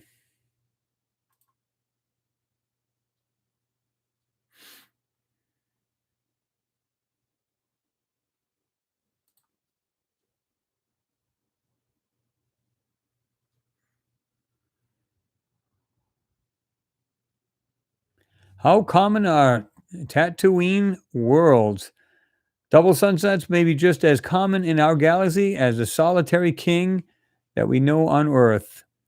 Oh, kind. I'm sorry. What the hell is it? Is that a misprint that did that? I guess it's supposed to be. I guess it's supposed to be kind that we know of on Earth, and this has big implications for our search for life outside the solar system.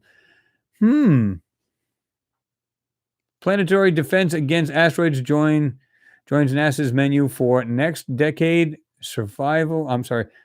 Hold on, I'm reading this still. Hold on. That's pretty cool too.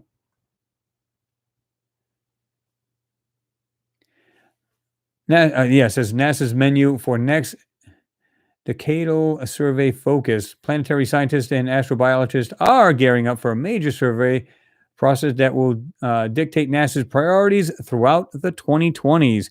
So, pretty interesting there.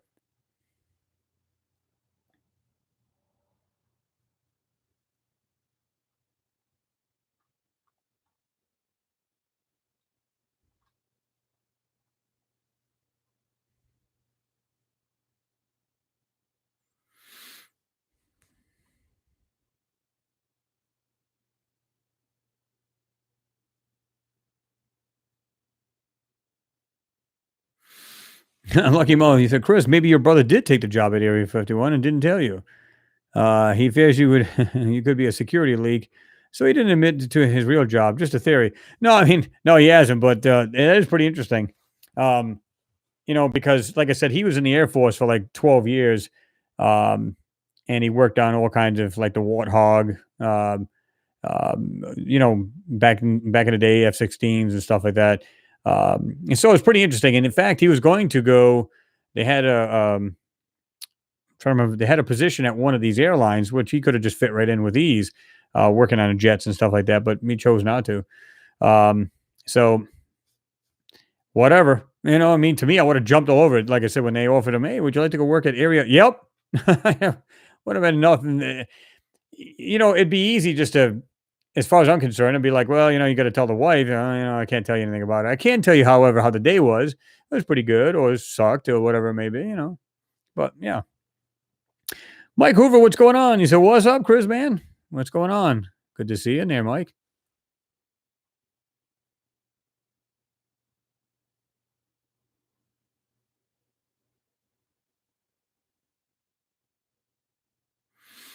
Ted, you said I couldn't keep quiet about that stuff. I would tell people. Yeah, your first instinct is to do that, and again, if you saw something significant, you'd probably just be just like the astronauts when they went to the moon, right? Because they were like, "Oh my god!" I mean, they seen what they probably couldn't wrap their mind around it, like we talked about before. And they said, "By the way, you can't tell anybody." You're like, "What?" So I can't imagine how that it just weighs on people. Like you just can't tell anybody. But on the other side of the token, wouldn't it be cool to find out this information and just you knowing this would be awesome. Knowing that, let's say you went up there and there was some kind of weird structures or crafts that were crashed there. Just basically the stuff we've seen in some of these photos and then some. And you go up there and you see this, you just go, wow. Instead of being so much in fear, you'd be like, wow, we are part of something much larger, which I believe absolutely unequivocally that we are. Yeah.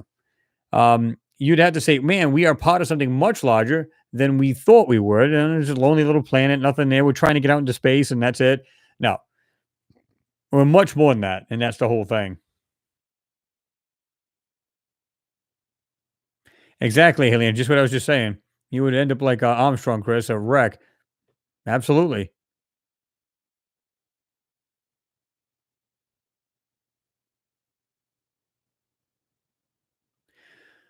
Woodgate 425 said, thanks, Chris. Great show, but got to go for my supper is ready. UK. Look forward to your next video. Oh, I appreciate you there, Woodgate. You have yourself a good evening, all right? Hope you're having something good for supper.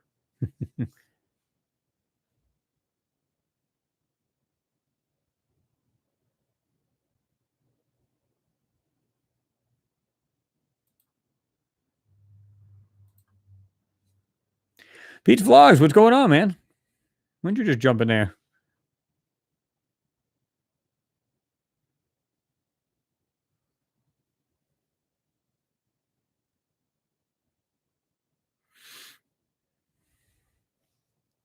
Hans and Crafts, I'm with you on that. Pluto will remain a planet. Me, as it should. Well, I mean, I'm the same way because I'm thinking, okay, so, of course they have these like parameters and size and whatever else and whatever it may have on this particular rock, whether they call it a planet or, just a body out in space, right?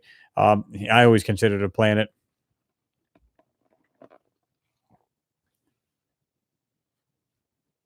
Dorothy Rose said, "This looks like a really interesting channel. I'm glad I found this." Well, I'm glad you're here, Dorothy. You'll find we got a great bunch of people here. Okay. And we're open to discuss a lot of things. It's got anything space related, mostly Mars, the moon, our own satellite, that is, and as well as other things. So feel free to, throw a comment down and understand we're all in a like mind thinking. So you're not going to be judged for it and stuff like that. Occasionally we'll get these little trolls that come in here, which we discard pretty quickly. But other than that, yeah, it's a great bunch of people here. So I think you'll like it here. Noodles Plutons. Disney owns that. Good one.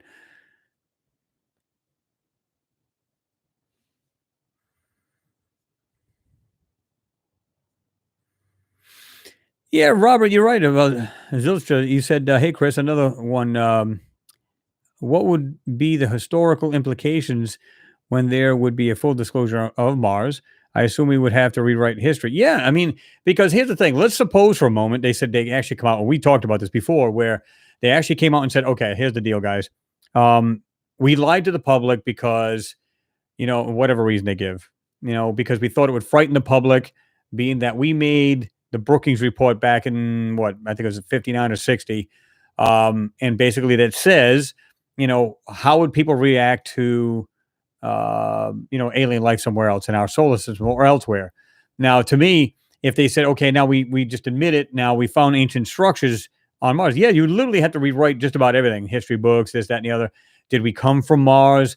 Did we come from here? Like I said, I believe we could be a product of panspermia, or life could have started like that from panspermia, which is basically and we know this. But for the newcomers, you get a body that slams into Mars, disrupts the whole planet, pretty much kills off anything that's alive, and of course you get this debris, this eject that comes out into space, makes its way into onto our planet, starts life here. That's panspermia. Now, some people believe that we might be the Martians already. I believe or speculate that hell, we could have been living in two planets at one time. Like a lot of our ancient civilizations have talked about, we're in the fifth cycle. Like if you look at the Sumerians, or the Mayans rather, I'm sorry, the Mayans have said we're in the fifth cycle. And basically, people think, it's all bad. No, it's not. Um, the Mayans believe that we were almost killed off like four times, whether it be fire, flood, whatever it may be, right? So if we were, let's say for argument's sake, and be speculative about this, but if you go back, let's say we're more like thousands of years old as far as technologically advanced, but every time this catastrophic event happened, we pretty much went down into like basically we're going back down to the dark ages, right? And then have to start over again. Now, again, pure speculation, but let's suppose for a moment that there was life on both planets at one time, and somehow that went horribly wrong on Mars. It had its own catastrophic event, or they knew it was pending. We were living on that planet of Mars at first, and Earth was okay. It was still a living planet, it had trees and everything else, but whatever happened to Mars happened. We knew the pending doom was coming. We flew here, and this is where we are today. Now we're trying to go back home. Is that a possibility? I don't think it can be ruled out. Not being judging by what we've been seeing on these planets, or like on Mars, and what we've seen on our own satellite, our own moon. Some of the stuff we've seen on there, some of the stuff that's being hidden, and in fact, guys, I got a photo coming out that I want to show you things that are being hidden there, and they look intelligently made. That's coming up as well. So we should have two Mars coming up, as well as another moon. So stay tuned for that too. Knowing that this, we can speculate as to where we came from, or were we two planets, sister planets, and that we were going back and forth at one time. Who knows? I mean, we're finding stuff that's like been buried in the ground for thousands of years, and we go, wait a minute, it may be a simple hammer, or literally a brick wall. I've told you guys that before. They were digging in this mine, and they were going down. I forget how many feet they went down, but as they were going through it and come down and made a tunnel, they literally hit a wall, and it was a brick wall. And this is like, so they judged the layers of soil. And as they judged it, they said, okay, this goes back to like Christ. This goes back to like thousands of years. Okay. So how did this wall get buried? Was it the Great Flood? And of course it washed everything. Or is it just so many years of, of weathering and everything else that just buried this thing? Who knows? It's hard to tell, but how did it get there? And why is it underground? Or was it a living situation, civilization underground, and somehow it had a cave in, and that's how they found the wall? Who knows? It's anybody's guess, as far as I'm concerned.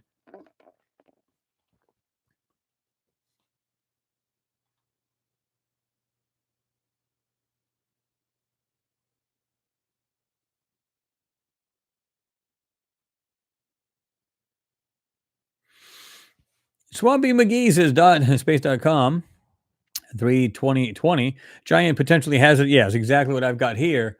In fact, I don't know if I still have it there on this one here or the other one.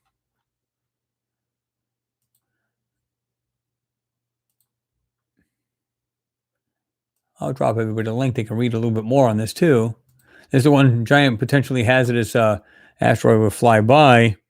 And like I said, I know there's some channels out there, and a lot of people come to me, hey Chris, you think that's real? I've seen it on this other channel saying, it's going to hit us and everything. No. That's one thing I don't like is fear mongering bullshit. I mean, I hate to just, put it like that, but that's the way it is, right? I had people come to me one time. There's this one woman coming to me and said, I'm really, really worried about this, so on and so forth. I'm like, listen, please don't worry about it.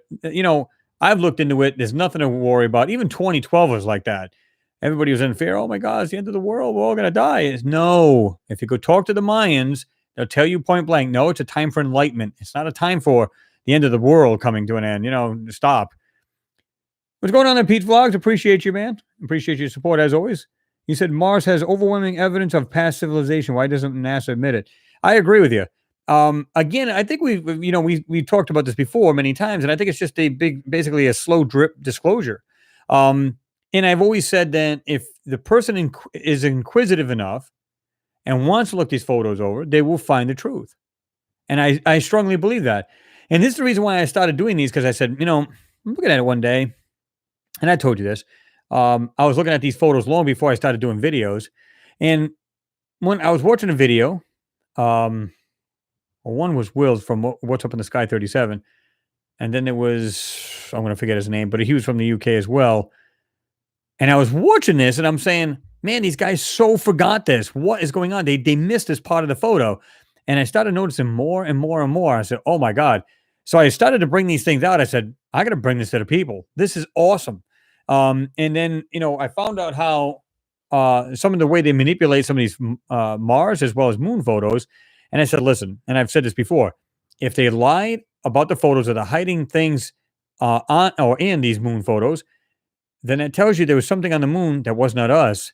And if that's true, why would they tell the truth about Mars? See how that goes? So if that's the case, I'm looking at it this way. I go, look, again, if they're lying about what's on the moon, they're going to lie about everything else because I think they're afraid people are going to freak out.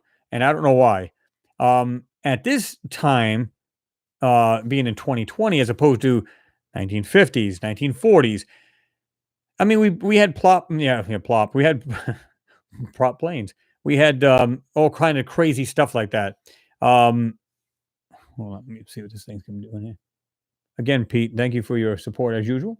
Um, okay, just want to make sure it was down at the bottom. And make sure it's on live chat. But so you go back way back then, it might have frightened people talking about, oh my God, there's something else on the moon that's not us. But now we've become so desensitized to it. I think what would happen is, here's a question for you guys before I even say a word. How would you guys react if they told you, in all honesty, now that okay, we found something on the moon? It was either some kind of spacecraft that had crashed on the moon, and it's not ours, or structures that are not ours on the moon. How would you guys react to that? And be truthful.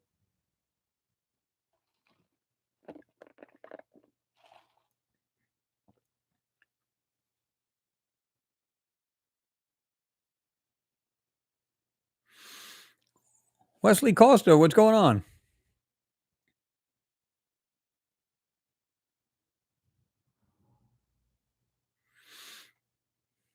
Lance Smith Blanco, I did some microscopic looks at Pluto, and I firmly believe that all of our planets, rather, have been occupied now or in the past by aliens. I believe this happened. We are a binary star system, okay, or solar system. We had two suns. One now is a burned out dwarf, and it's way out. Now, again, I said this before. We got our sun that's presently burning and doing its thing. We got all our planets, okay. We also had one on the outer part of the solar system, way out. So now, if there's enough heat from both planets heating up even the outer or the further away, like Pluto and so on and so forth, these other planets or bodies, the heat and it was warming them up. Why wouldn't other planets be just like we are now? It could have very well have been like that millions of years ago. We don't know that. And I don't think science really knows that. I mean, they probably can hypothesize about that. They probably think, oh, yeah, what would happen if that was like that? Again, and what I thought was interesting is that you guys have heard this too when I told you guys, well, that they had a study or they had mentioned this thing about our solar system was in a different area back 16,000 years ago or millions of years ago when the dinosaurs were here. We were in a different part of our galaxy back then. And I said this and I speculated, how do we know that back when our solar system was in a different area, that maybe other beings came from their solar systems, and because ours was in that position at that time, it jumped onto our solar system, and of course, it changed over millions of years, and now it's where it's at now. 65 million years ago, let's say there was okay, we had dinosaurs, death of the dinosaurs, but we had these other beings come on our planet or our planets in our solar system, and now it's in a different area. But now everything that's here is you know, basically in ruins, decimated for whatever reason, maybe through age alone. And that's why these things are in complete shambles and ruins. How do we know? And this might have been just an old solar system, and now, where we are today technologically, and we're looking at this and we're going, "Wow!" So we see something on the moon, we see something on Mars, thinking, "Oh my God, clearly this is not us. Where did it come from?" It's interesting, you know.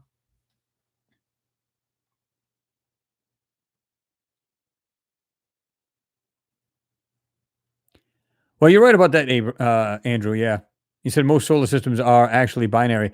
Not most, but a lot of them are. Yeah, you'd be surprised just how many really are. Um, but ours was. A lot of people didn't know that, but a lot of solar systems, like you said, they are. They pretty much are. Photographer light magic. Now would be a good time to vacate the planet and go to Mars. Totally agree with you there.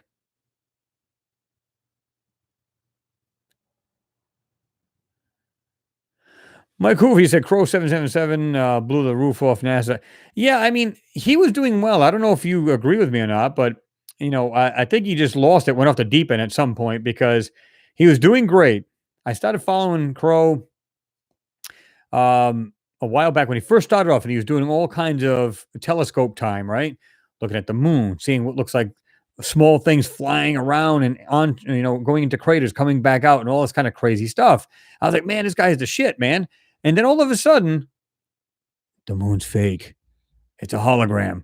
It's got these waves on the moon, so on and so forth. Then he said, the moon's fake, period. It's not even there. I'm going, whoa, what the hell just happened to this guy? He just totally lost it. He just went off the deep end as far as I just stopped following him. Now, I'm not saying what he's saying is none of it's true. I just said, I'm not a big fan of that stuff. And, it's not a hologram. It's clearly there, you know? And he says, you can see through it. No, if you look at the very outer edge of the moon. Let's say you got your telescope up and you're right on the terminator of the moon. I mean, you're just seeing just the very edge, and you go, "Well, you can see things through the moon." No, I've never seen that. I've got my own telescope. I've never seen that happen. Now, maybe if there's a star close enough to the actual terminator of the moon, it almost looks like it's coming through it. In other words, you can almost see through it. I have never seen anything that showed the moon being transparent. I don't know if anybody else has their own telescope, but if you have, you can sound off, right? Pete says, I wouldn't be scared. Neither would I. In fact, to answer that question I asked you guys, how would you react if they mentioned that there was structures or ruins of an ancient civilization, both or either or on the moon or Mars? To me, I'd be like, tell me more. Can you tell us what they had, what their structures were like, if they had vehicles to get around, what would they look like? If they had whatever, show us some of that. I'm really interested. I don't think anybody would seriously freak out. They'd be totally, genuinely interested in what's going on. I think so. Lantimus Blanco says thumbs up. That's right, guys. Hammer time. Sky Team Galaxy. You said always thought we are not alone. I totally agree with you. I've thought that since I think it was in the fifth grade. I was just like, man, there's no way, man. I just see it just by looking up at the stars. I can just tell, man. I'm going, you just feel like you're part of something much larger. And we are. And judging by what I've seen in these photos, guys, it's much more. I got a buddy of mine who's like totally religious and everything else. And I take nothing away from people like that. You want to be religious, all the power to you. I don't have any problem with that. I don't. But I said, he says, I pray to God and stuff like that. Again, there's nothing wrong with that. And I tell him right out, I said, you know what? But you understand you're part of something much larger than that. And he goes, well, what do you mean? He says, well, what's larger than God himself? And I said, well, I'm not thinking about God so much. I'm thinking about the other civilizations that are out there, and that you're not just this weird little lonely little planet and everybody's like fighting amongst each other, which I wish they would understand that we're part of something much larger. Because when you look out, I mean, like I said, they had a picture of, and they did like a pan. I told you this, I think, on last time, where the pan they had from the Hubble, and they had this thing like all stretched out, awesome looking picture. I mean, you can zoom in quite a bit on this thing. And what they had was, what I thought was interesting is in this square area, you could just zoom in just one little square area, and just the galaxies that were in there, just these solar systems and galaxies, stars, nebula. I mean, you name it, just in this one little tiny area. And it was nothing compared to what is really out there in the skies. Wow. Michael Eldridge, what's going on, man? You said I'd want to know more. I totally agree with you. Richard, you said the same. Give me more. Daryl says I would feel very excited. I would too. I don't know. I mean, I don't know why they don't just take a poll. And they might have at some point. I don't know. Somebody running around with open exhaust. I don't know if you guys heard that. First, I thought it was a holly. I went, no, it's definitely no holly. But anyway, so I'm looking at it this way. I go, look, again, going back to that, we're much bigger than that, right? We're part of something much larger, and that to me just make me feel awesome. And you guys are saying the same. I would feel very excited. You'd want to know more. Um, so yeah.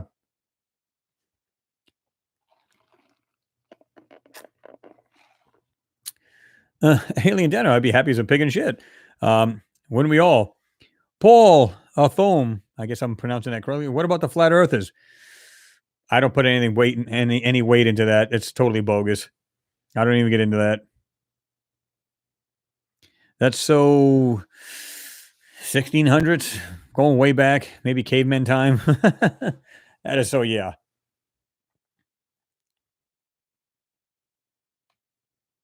Yeah, did you hear that thing go by? What the hell? It didn't even sound good. It's just like somebody dropped their exhaust off a speed bump or something like that.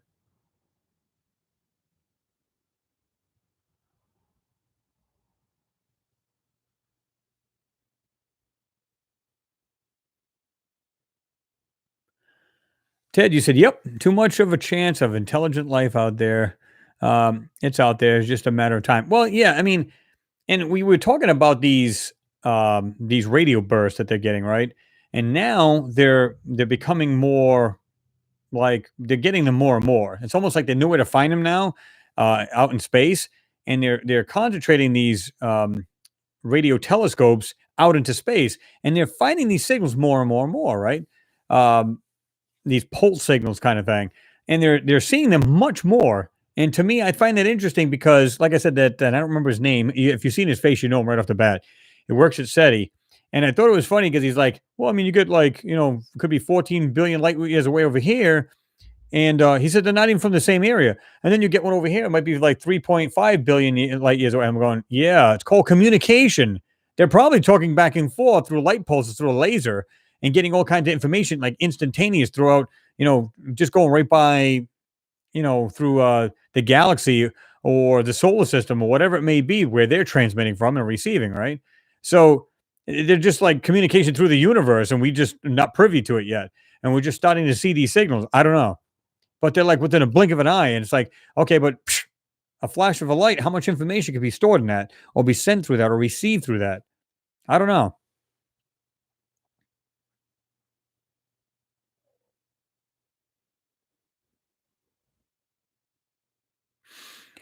Renee Van, you said, Chris, got to buy some of your merch tomorrow. Well, I appreciate your support, man, Renee. I do appreciate that. And anybody who has bought into merchandise, I do appreciate you.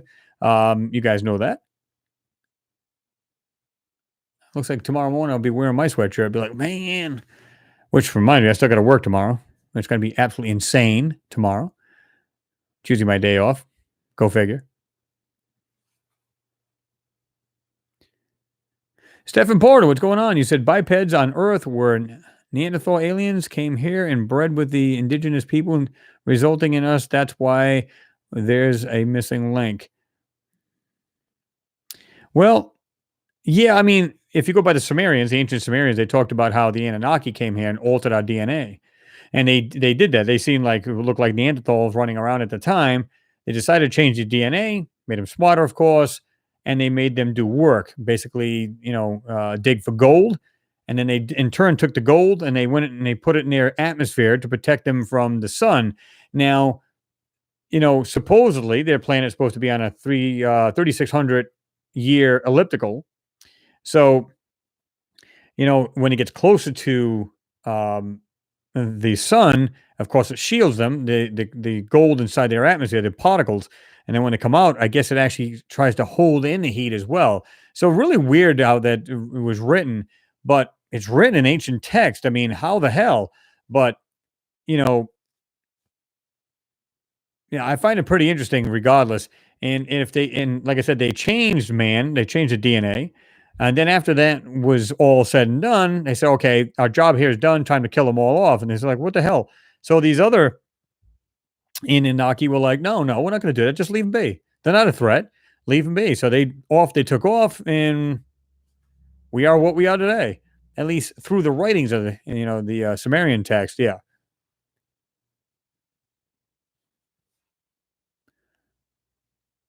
Stan Sigstad, you said if the Earth was flat, cats would have pushed it. I've seen the memes many a times where it's like,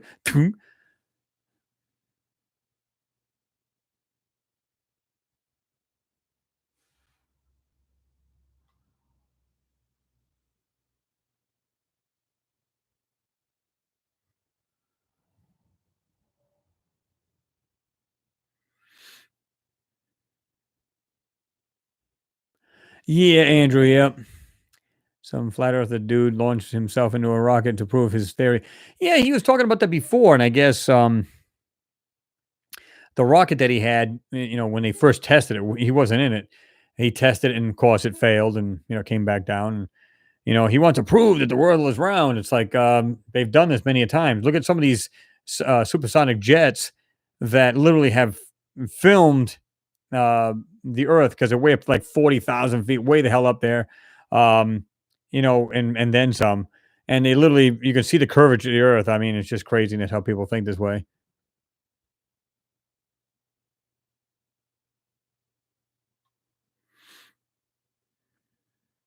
Yeah, it's a shame his parachute didn't open. Did you guys see that? When he did do that, he's like, and it just came right back down. Nothing, man. Just boom, right into the ground. I'm like, ooh. Lucky Larry said, beware mouse is mirroring this video. Not sure what that means.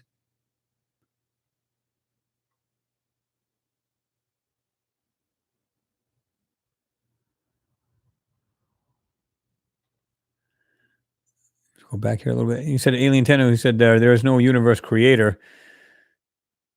It's a never ending paradox question. Well, it's all about asking, where do we come from? Stuff like that. Like the movie Prometheus, when they do finally find these guys, they're trying to go back to their planet and say, ask the questions. Why did you try to kill us off? Why is this? All this other crap.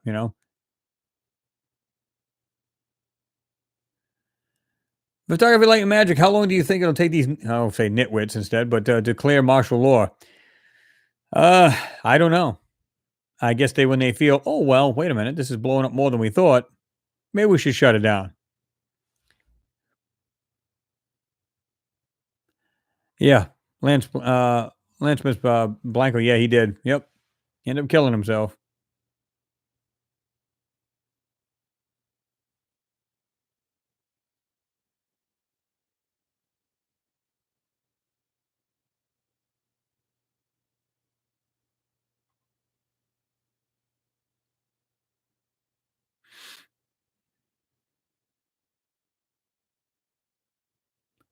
MG Toe, what's happening? You said Kronos needs to be rebuilt before we can. I'm sorry, before we are decimated by another comet. Well, and I think that's the biggest fear, right? I think they're just thinking like, what if? Question, like, what if we get a huge rock that hits this planet? And you know what's going to happen, guys? Right? It hits the planet. And it's not going to be like what was the one that was in Russia, like boom. I mean, it literally broke out windows for like miles, right? Um, it's not going to be nothing like that. If it lands in the ocean, tsunamis like we've never seen. If it hits land, boom, it's going to basically kick up enough dust to cover the atmosphere and close the light out. You end up with like a nuclear winter kind of thing where there's no sun shining through, and plants die. Then the prices of food go through the roof. People starve. This, that, and the other, and yeah, it becomes a real catastrophe, right?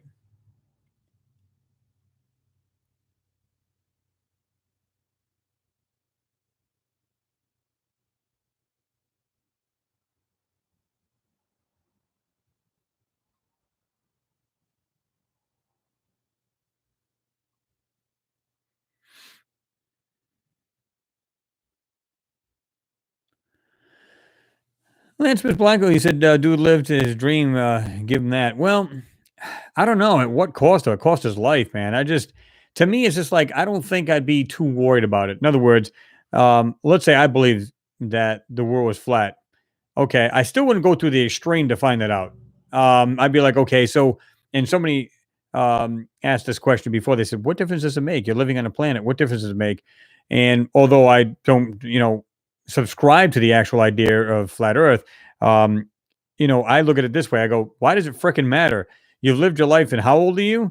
Why does it matter at this point? You're still going to live your life, whether they're lying to you or not. You're still going to go about your business. You're still going to work. Have a family, love, the whole nine. You're still going to do the whole nine. Why does it matter now, right?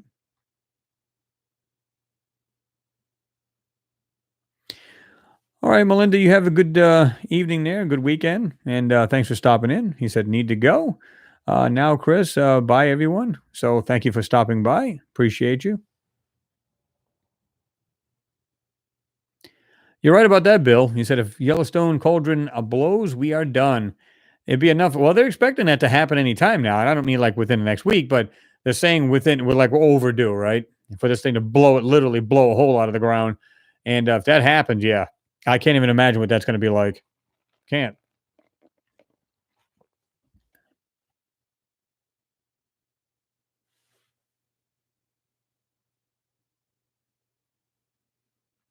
Marcus Peters, what's going on? He said, Chris, could the knowledge the Nazis had on UFOs help us understand the anomalies on the moon or even on Mars? Um, I'm not sure. It's a great question. I'm not sure. To me, I mean, the Nazis had their own thing, right? They were pretty advanced as far as like rocketry and everything else back in the day. There's no doubt. In fact, they were ahead of the U.S., where they literally everybody's toying around with rocketry, right?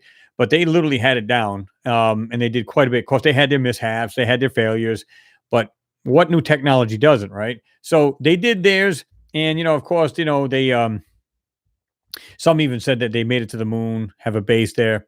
I can't. It's speculation to me. I can't say yay or nay, and there's no way to vet it. So therefore, I'm not going to believe it. Is it possible that happened? Sure. With the technology, and like I said before, I believe we actually do have a base in it, a good possibility. Anyway, again, pure speculation because I can't prove it, but I think that could be very well the case.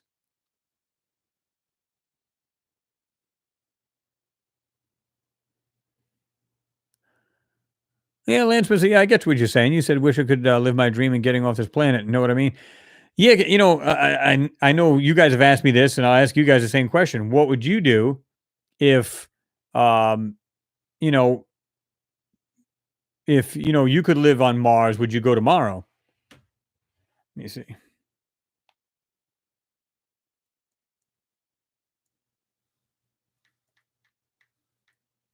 Hello.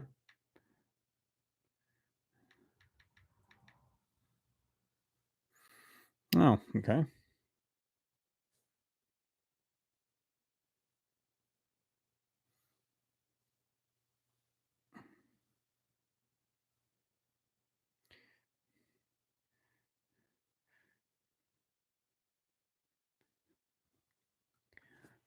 Oh, I gotta love it. Speaking of work, my co-worker there.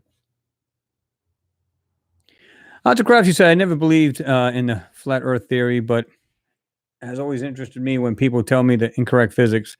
Always good to question what you've been told. Well, there's one guy that was on there that talked about this crap, and I went round and round with him because he's like, "Oh, there's no satellites out in space," blah blah blah blah. And being that I had, like I said, one of my hobbies back in the day was C-band satellite and KU satellite, and like I said, when I moved down here in West Virginia, at the time I bought a mobile home, and there was like this huge 10-foot dish on the property. And I had moved down here. I was already into like the KU satellites, which is like basically you can use a 30, they call them pans, but it's basically a 33-inch dish. And you can get all these KU satellites and stuff like that and just kind of adjusting them, use a motor and get them in. So I got that big one working and I was whacking 23 satellites with it. And he's like, "Oh, there's no such thing as a satellite." Buddy, you don't even know the half of it. You don't have a clue. Please. don't breed. That's basically what it comes down to.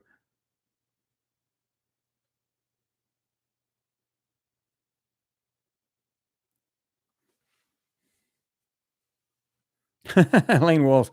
I would go to Mars as long as I could take loads of donuts and coffee. Yeah, I guess it could work. Take your favorite foods with you, I guess. I mean, if they said that, listen, you got to do this for, well, you don't have to do it, but would you do it? To me, it's like it's like being on the moon, right? It's like the first step for man, so on and so forth. The first great step for man, a large step, it doesn't matter. And the thing is, you're stepping now into another planet, not something right next door to Earth. It's literally, you know, a totally different planet. So that would be pretty interesting. I wouldn't mind doing it.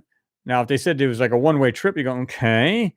It depends on what I'm going to find there. Big guys, be truthful. If they said, well, seeing that you it's a one-way trip, thinking you may not come back, there's all kinds of stuff on there. There's structures. Just send me. I'm good.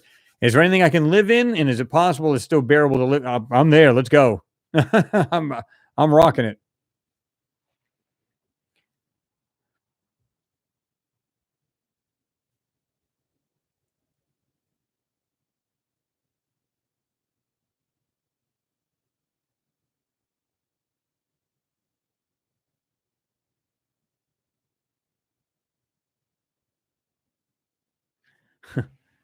Now there won't be a truck tomorrow. It'll be Monday. They're putting it off another day. Gotta love that. Josh D, he said, I find it remarkable that this asteroid comes in and is ignored in most media, but we are flooded with COVID 19 news. Yeah, exactly. For me, I would not be surprised if COVID is here to keep our minds from this. Well, that wouldn't surprise me either. It just seems like, everybody gets focused on a certain thing, and that's it. The spotlight, what's on the spotlight at this moment. It's kind of like what was going on with, remember that big thing with, what was it, Michael Jackson? Remember that when he had the child over the balcony? Oh, everybody thought, oh my God, he's going to drop the child. And it was a big thing about it. Then Janet does the halftime at the Super Bowl. Oop, has a wardrobe malfunction. And all of a sudden, he totally forgot about him. Started talking about her. See how that works? You see what's going on here, guys? Oh no, let me distract you with what's going on in this hand. Yeah. So yeah.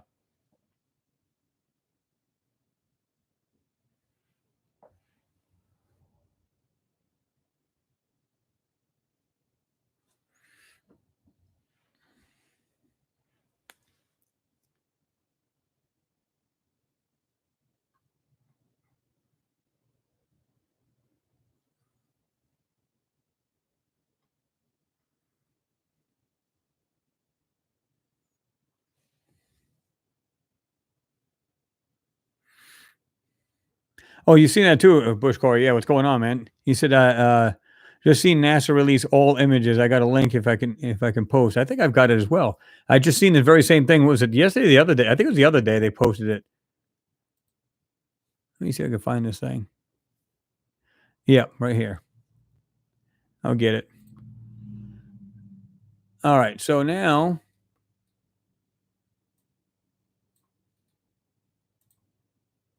glad you reminded me of that. Here it is right here. And this is supposed to be like they released it to the public, and you can use any of these photos you want to, videos, and you want, as long as you give them credit to it. And now they've always been pretty much like that. In other words, just give them, as long as you give them credit, they're fine with it, right?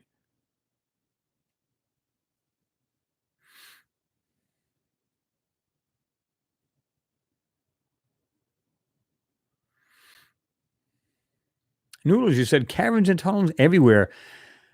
Yeah, absolutely. I mean, they're on Mars and the moon, right? This is the reason why they even said about if they go to the moon, they build a base. They'd like to build one in one of these. It was supposed to be like an ancient lava tube on the moon. So, and you know, even on Mars, there's caverns and stuff like that. They've discovered. So I don't know.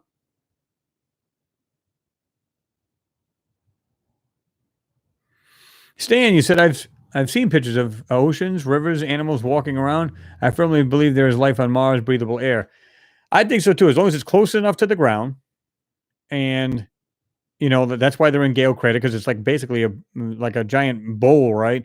And all the atmosphere, it settles down. There's a water cycle there, the whole nine yards, right there in the crater. And this is the reason why they're there. Now they're there because they said, well, it's an ancient, lake bed or whatever. And I believe they're telling the truth. I don't think they're lying about that. What I think they're doing is though, that there was a civilization there. Maybe it was around the water. You know how like we live around water and lakes and stuff like that. But I think there's a lot more going on this planet. Judging by these photos and what they're hiding, there's much more. And I think, like I said, it had an ancient civilization just like we have here on Earth, and might have been very similar to what we have here. Not all, because if you notice, like in today, we have still ancient civilization structures, whether it be pyramids, temples, whatever it may be, we got this same stuff. But look at the technology we have today as well, too, right? Both vehicles, structures. Look at Dubai. They have all kinds of really nice, very rich country, right? They have a lot of structures that are funky looking, automobiles, just awesome stuff. So you know, I think they had, both. This is the reason why some people are saying, "Man, it looks like I see like this old structure, and then I see something new." It may be a combination of both, like we got here on Earth, right?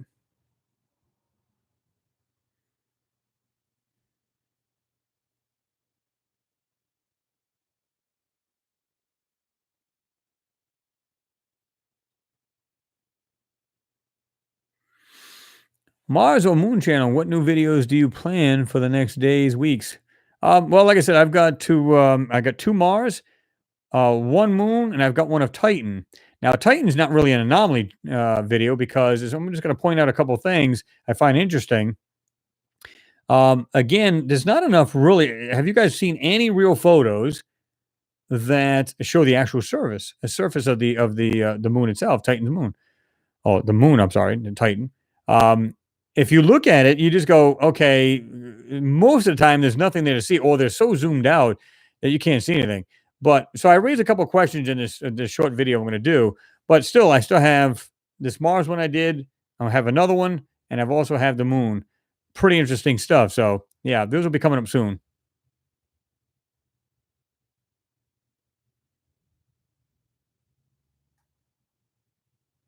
Alien. Yeah, Alien Tenor, you said, Chris, imagine an asteroid coming towards Earth and NASA would make it look like a pixelated blob.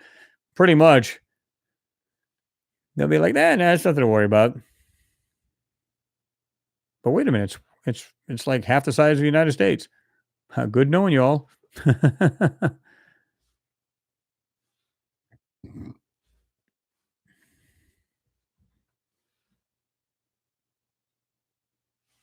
Noodles, you said, man to Mars. Bet it's done. Bet it's done and he died, I think you said. I don't know. I mean, this is what I would do. Like a lot of times they were using like little chimpanzees and stuff like that, or these little monkeys they would use on these earlier flights when they were doing like just orbital, uh, orbits around the Earth, and then they would send it back down and see how these animals would fare, um, in whether it be taking off, the orbiting, and then coming back down. Hell, they can literally just take, put a bunch of sensors in a cockpit or a living area, send this craft to Mars, and then just orbit it a couple times, and then say just let it go out into space, and then they can take sensors like they can take radiation sensing, whatever it may be. Did the oxygen stop? Is it still good? So on. You know what I mean? All kinds of different tests they can do before they actually send a man in there. And I think they already know how to do all that, and they probably have already done it.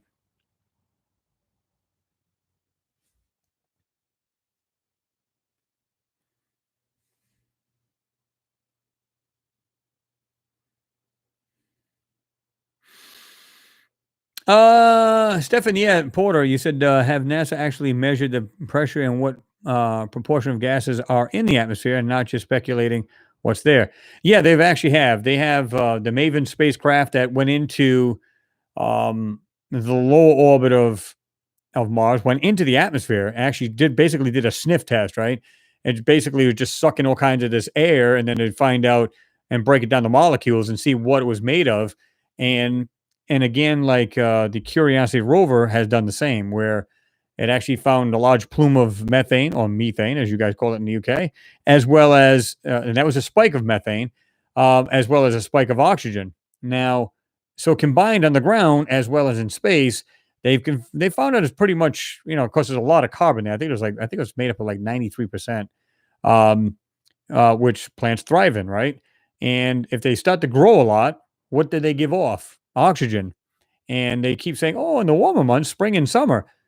To me, that sounds like organics. It sounds like life, plants. It's what it sounds like to me.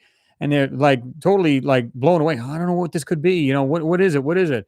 Um, Wait a minute. If we put all this together, between the water cycle, you can see a bunch of clouds, the cirrus clouds with the weather changing clouds. It has a water cycle on Mars, methane spikes, oxygen spikes, um, and there's definitely H2O on the planet, not just carbon ice. Then you put all of this together and you go, okay, I'm not saying that there is life, but man, the ingredients are there for it. At least a lot of organics. And I think they're going to find microbial. They might even find macro, and they'll start off slow, like I said before. And then next, it'll build up, right?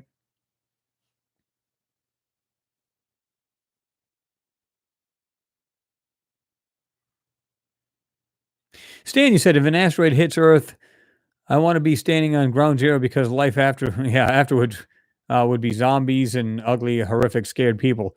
Well, yeah, I mean, depending on the size of the rock, let's suppose you're on one side of the planet and it hits on the other side. Well, you could pretty much, and I'm talking about a good sized rock. I'm not talking about something small that's just going to burn up and maybe break a few windows. I'm talking about something that's like the size of, half the size of the UK or that's half the size of the United States. Doesn't matter. Boom, it hits it. Good night. It's all over.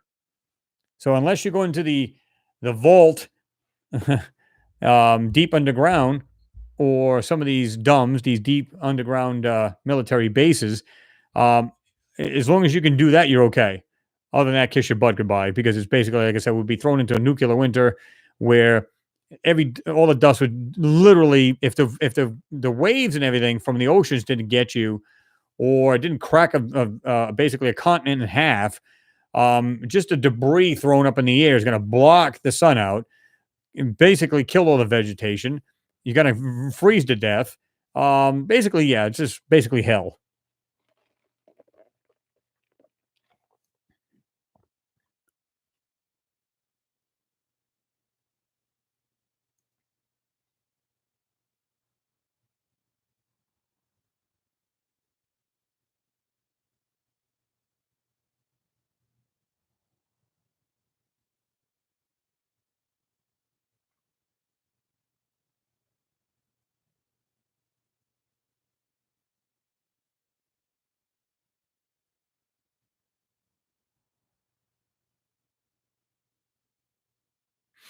Alien, you said some people would take a one-way ticket to further science. I would. Wouldn't think twice.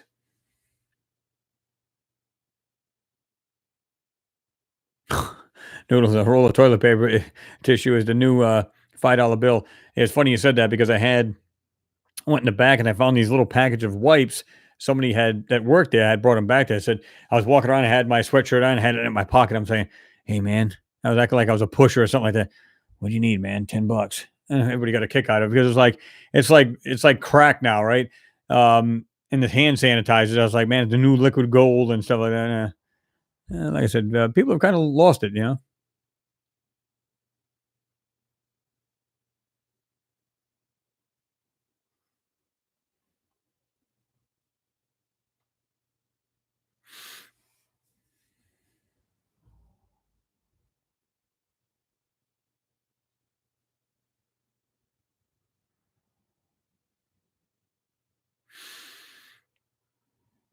To Crouch, you said I fully agree.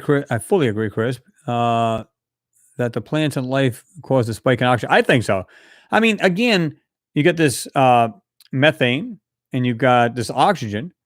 When you have something that's like microbial and it's eating up something else, even if there's a small food chain and a micro level, it's going to give off some kind of methane and stuff like that. And you're going to have plant life, which gives off a lot of oxygen. And they say it's only in the summer, the spring and the summer. Well, again, if you could measure the oxygen levels in a forest during the winter time and then in the summertime, it has to be quite different. It's as simple as that, right? Rolando Alves, what's going on, man? Good to see you. You said we Azores are in lockdown. We have already a few cases of COVID 19. You only have a few cases. You're already in lockdown. We have much more than that. We're not even in lockdown. Yeah, we'll wait until it blows up to about China or Italy. Then maybe we'll think about it.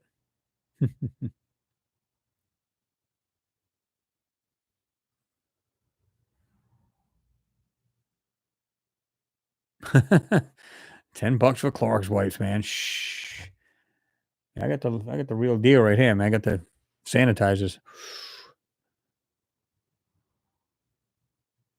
It was funny. I think there was and they actually this was a real true story. They actually had people that was I think it was I think it was the actual TP, is the toilet paper, where they had this guy had bought like a ton of it. I'm talking about a ton of it. And he literally went on eBay trying to sell it. They shut him down. Good for them. You're trying to gouge and everything else, and is taking an opportunity to try to make money off people. Come on. In a time of need, really? That's a scumbag as far as I'm concerned.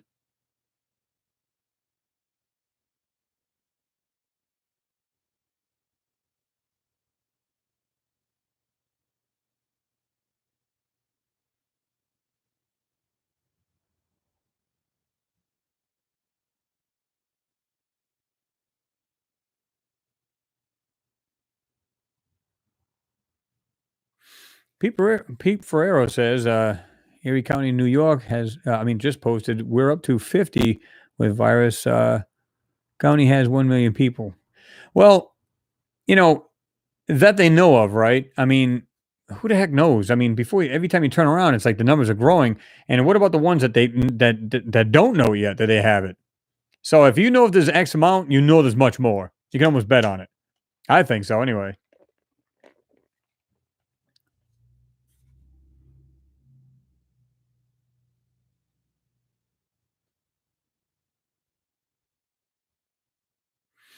Yeah, arts and crafts. It would be. You said it would be interesting to do that. Record the spike in oxygen, methane, etc., of a forest in the summer and compare it with Mars a summer. Now, it may vary as far as oxygen. In other words, because it is being spiked, right? But because we have normal oxygen levels here. But you can bet when a forest really grows from the wintertime and then spring, and it's got to be giving off much more oxygen. That's what plants do. So, and even if it's on a smaller scale, it's still a scale. It's still, you can still go there. I believe if you had just a simple breathing apparatus in the summertime at the equatorial region, you could literally walk around Mars with a sweatshirt. You can just walk around there, no problem, as long as you're underneath the magnetic fields. In other words, and I think I just shared this with you guys. What was the last? I don't know if it was the last one, the last hangout, or the one prior to it, where we were talking about they found that the magnetic field was 10 times stronger than they initially thought. Hmm.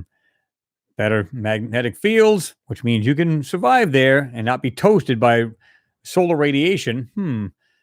Again, water cycle, methane, oxygen, water cycle, clouds, water in the soil, they got lakes underground. They found that one next to the South Pole. Come on. I mean, what is it going to take, right?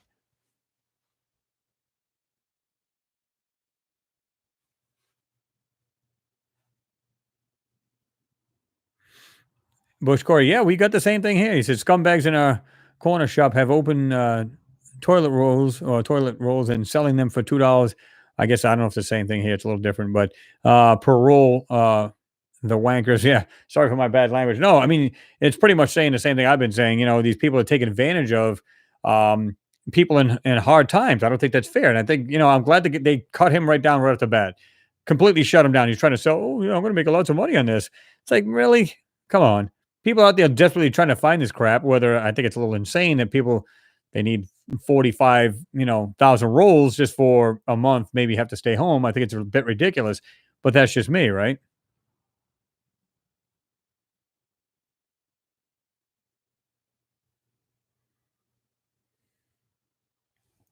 Elaine Wall says no cases in Ballard County, or so we're being told. Well, like again, we were being told here in WV, West Virginia, they were saying, "Oh, there's nobody, there's nothing here. We're complete." I said, "Well, let me get this straight." So, when you look at the map, everywhere around us, Tennessee, Ohio, Kentucky, so on and so forth, um, Virginia, Everybody's got it, but little o us, well, we're a big state, but still, we don't have it. Oh, bull, stop. You know what I mean? I said to myself, really, man, are you really going to tell me we don't have any here? Then, like I said, there was one way up in the Panhandle, which I think might have come from Pennsylvania. I forget what it is. I think they said it crossed over the line. And then they found like one way down south now. And they say, well, that guy was, he had just come in, he flown in. And I think I don't know if he came from California. I forget which one it was. But I'm going, really? So, if there's a couple, there's many more. Come on.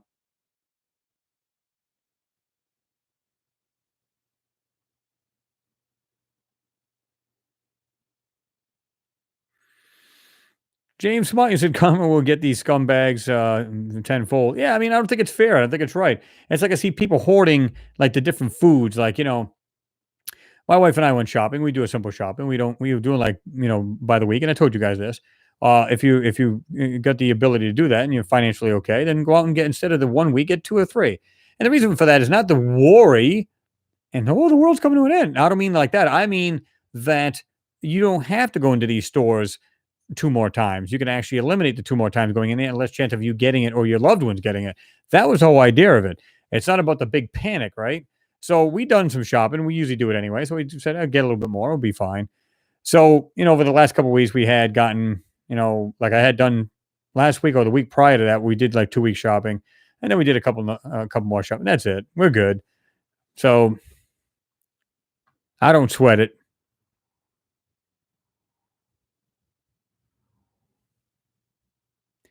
Yeah, I think I heard that too, Roy. He said we have one case in Jackson County. Huh. Yeah. And like I said, I think we're up to 9 now. At least that's what they say.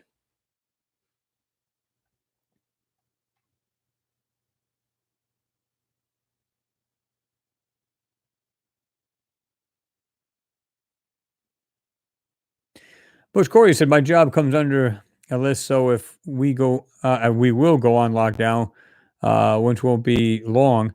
I still want to go to work. Bills need paying. This drink is killing me. But it's good. Uh, Bills need paying, and kids need food and belly. Stuck between a rock and a hard place. Well, yeah. I mean, it's like myself. It's like, listen, everybody's got to pay their bills, right? So my thing is, and I've said this before. What they need to do is the president needs to just say, we're going to lock everything down, but this is what we're going to do. We're going to give everybody that little surplus check, so to speak.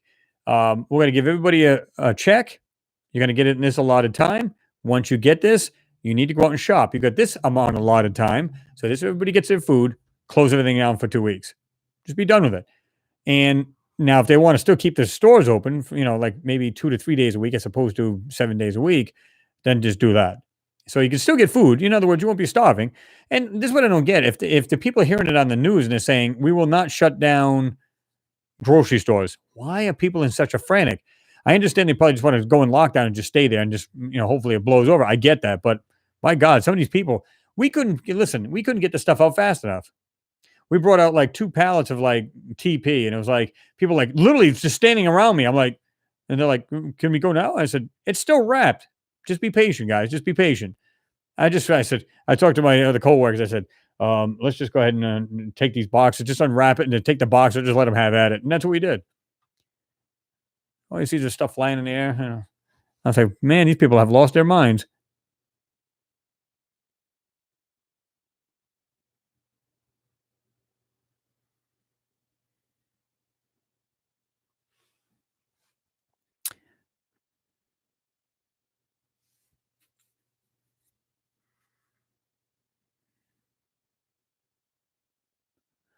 I agree with you, Ted. You said taking advantage of people in these times. Damn, they should be strung up by the Mussolini. Yeah. Well, that's my whole thing. I said to myself, well, you know what? I think that's pretty shitty. I would never do that. In fact, like I said, I've helped people out where I go, this woman be like, I need this, and I say, listen, I just happen to have, one or two of these things of my own. I'm going to go ahead and give it to you. Oh, no, no, you don't have to do that. No, I'm okay. I'm fine. You know, so it's, but some people are just taking total advantage of it. Like, oh, it's like, okay. One of my subscribers had said to me, because we were talking about this on Facebook, and they said to me, they go, and they just happened to ask me this, and they said, what would they do if the power went out after buying all that of groceries? Well, they're not thinking of that. That's the problem.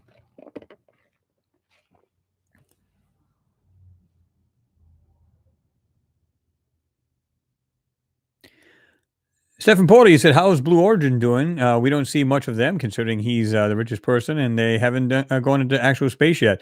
Well, what he wants to do is he wants to send people in low orbit, right? So he's pretty much got that, I'd say, pretty damn perfected. Where I think it's, I'm trying to remember. I think it was like 7 minutes or 11 minutes total flight time. That's it. And when I first heard about them wanting to do that, it was supposed to be like $100,000 to do that. So basically, you go up, and then it's got that. I don't know if you've seen the one they showed at first, but it's basically like two cockpits. In the middle would be the actual m- passenger plane kind of thing, where it would drop off. In other words, it'd take it up there. This thing would take off by itself or go in low orbit. And it's like I said, I think it was like 7 or 11 minutes total time, and then you come back down. That's your $100,000. But how many times do you do that? Can you imagine getting that? Be able to do that. That'd be pretty interesting. That'd be pretty cool.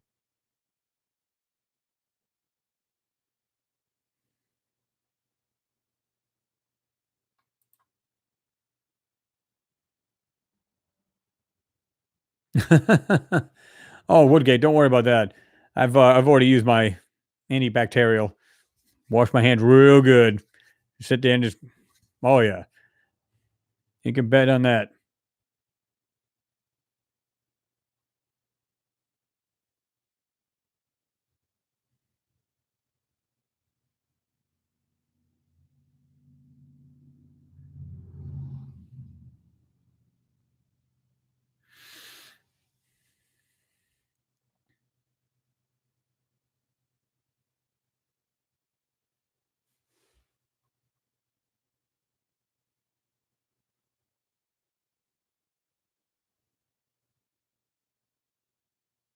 Oh, I seen that too.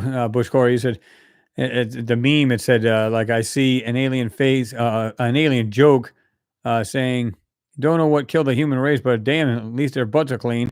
Yeah, I seen that too. That was pretty funny.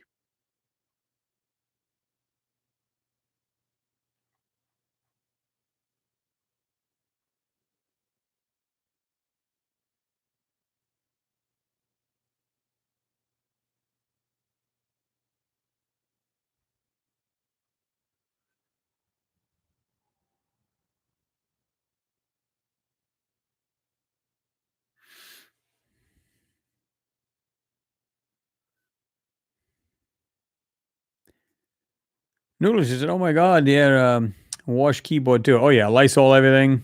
Oh yeah." Well, like I said, I usually keep that stuff at work, right? So while we're handling a bunch of things, use the use the sanitizer, do it well. And I do this multiple times a day. It's not like just one time.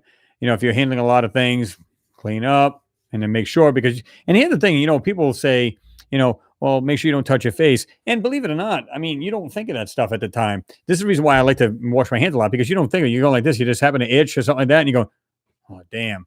You know what I mean? So by at least doing that, if you do make that mistake, it's not a big deal, right?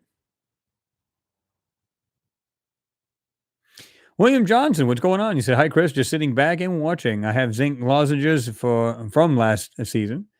I lick on one before I go out. Couldn't hurt, I guess. No, not at all.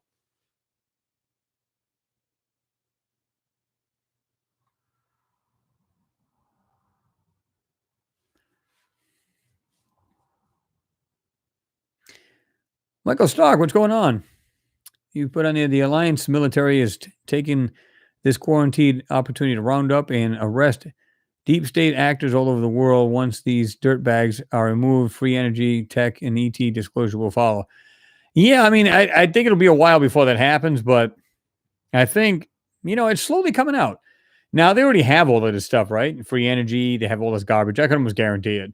Um, and they know how to power the world. I mean, they're coming out with small electromagnetic generators, all kinds of stuff they can literally power your house with, right? So, and if every household had its own little generator type thing, no matter what it's running on, and it's sufficient. In other words, can you imagine a very large magnetic generator kind of thing, where it was enough to do that? Because it'd be quite large. But if you had something that was like this generator that was made to produce power, like even if it was nuclear, which would kind of suck because if you ever had a mishap, right? But if they had it perfected and every household had its own power source, how cool would that be? That'd be pretty interesting.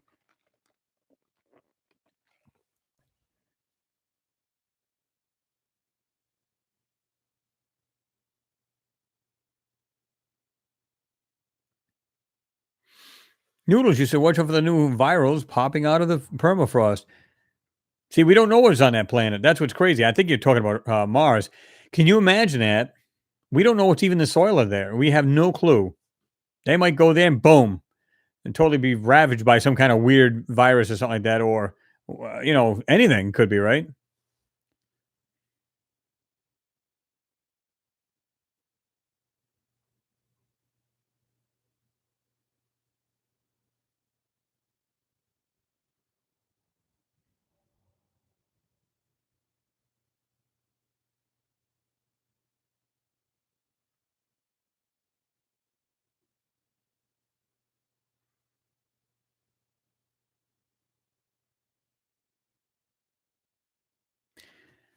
Bush Corey said, "This is why the government will never tell us about aliens. If people go crazy with the virus, imagine telling us there's a multi-alien race observing us.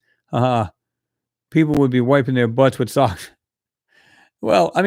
I mean, if they freak out that easy over something, now again, it's not. You shouldn't easily dismiss it, but it is basically like another flu strain. Only they claim it's not a flu. I think it is. I think it's just a modified flu. And people are losing their minds now. Oh my God. Just imagine, like you said, people would absolutely lose their minds. Pure pandemonium. It would be out of like totally out of whack. So, and that's why some people have been saying the same thing you do. How the hell would these people react to simple, like this alien life somewhere else? Would they just totally go off the deep end? I don't think people would go off the deep end as long as they're personal space isn't in jeopardy, right? Like now they feel, oh my God, we're going to starve to death. My family's going to starve to death. My pets are going to starve to death. I need to do something about it. Let's go out and do $1,000 worth of shopping. I don't think that's the situation. I don't think that's the solution. I think what they need to do is just chill, get what you need, and just go really early in the morning or very late at night when there's not a bunch of people. Less chance of getting it. Make sure again, get some wipes, wipe down the shopping cart. Take it and go in there, do what you got to do. If you have to wear gloves, wear gloves. Wear the mask, wear the mask. Go do your thing, take your time, back out, and then stay home for a couple months. If you got that much food, right? Even if it was like a month, 3 weeks to a month, and sit back. If you can afford to do it, and your job's laid off and it laid you off or whatever the case is, fine, just chill.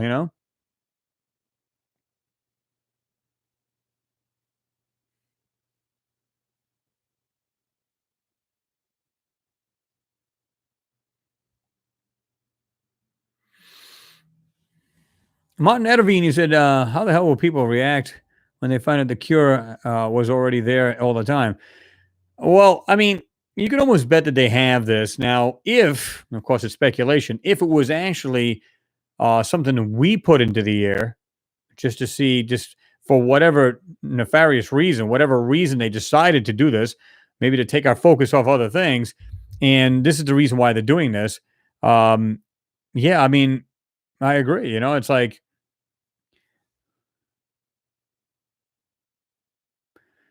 you can bet they probably have a cure for it already, and they're just like, if anything, like the president, vice president, whoever gets it, just boom, give them a shot, they're ready to rock. To me, it just, yeah, makes sense. It's like, people would be pissed to be like, oh, you had this cure all the time, but who knows? Maybe just another way to curve the population. How many death tolls have there been around the world added together? Even if it's only so many, this isn't going to be like just stopped in one week and it's going to be over. It's going to go on several months. Somebody was saying like until December. I don't think that's the case at all. It depends on how swiftly they act and shut it down or whatever. That's to me, it just makes more sense, right?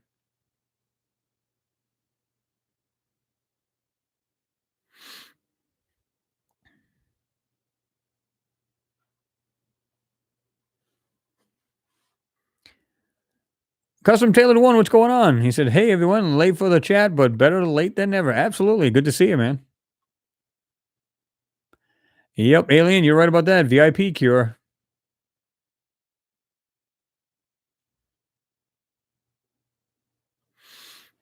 Renee Van, you said I will be home, Chris, until April 6th until further notice. Hmm. Yeah. I mean, I wish I could take a vacation, man. I swear to God, if they close it tomorrow, they wouldn't hurt my feelings any. I'd be like, yes, you know? So, I mean, it's just, like I said, the store I work at has been bombarded. Like, you can, hell, I can order, let's say it was something small. Let's say you only ordered like 800 pieces, just to fill the shelves. It'd be nothing to order 2,000 pieces tomorrow and get a quarter of that because the warehouse, first of all, you get like I said before, the manufacturers are struggling to keep up to the warehouse. The warehouses now have to ship this stuff out, obviously through truckers, right? And then the truckers have to bring it to us. Well, if they're getting shorter from the manufacturers, guess what? The end person, I had one guy get so pissed off the other day. I can hear him say, "Oh, they're out of this. Oh my God, they're out of this too. Oh my God, I can't believe this." And he was pissed. I mean, this guy was absolutely. And I'm thinking, I wanted to go into the next aisle and say, "Let me ask you a question. You do know this has been going on for the last week and a half, 2 weeks, right? Where you been? I mean, if you know what's going on, you're not doing anything about it, then you're pretty much SOL. I mean, it's as simple as that."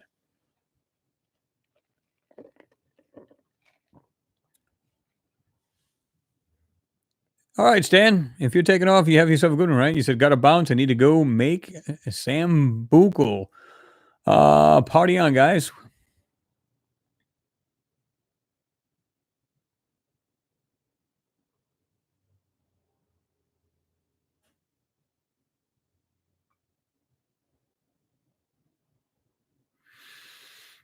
Yeah, it could very well be. Bush Corey, it's the government's way of population control, sadly.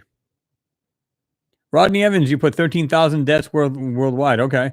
And see, this is what I'm talking about. Okay, but now you have all the other debts that you got to accumulate, right? So you got car accidents, truck, whatever it was, maybe a few plane accidents, um, AIDS, cancer. I mean, the list goes on and on and on, right? So, combine all of that. How many deaths a total after that? Again, and I said this before, what would happen if none of us ever died, only until we're like really old and your body completely shuts down because you're just old? What would the population explosion be then? Oh my God. I mean, can you imagine how bad it would be? It would be crazy. We would have eaten up every resource on this planet by now, or pretty darn close. And then what? So it's almost like their way of saying, we'll come up with these new things every now and then that people can't just get rid of easily. And what we'll do is this way here, it'll kill off people. Even though there's more born every year, we have to have people die. Born, die. So, but they're only going, yeah, but the elderly, now it seems like the people are living longer now. How do we curve this?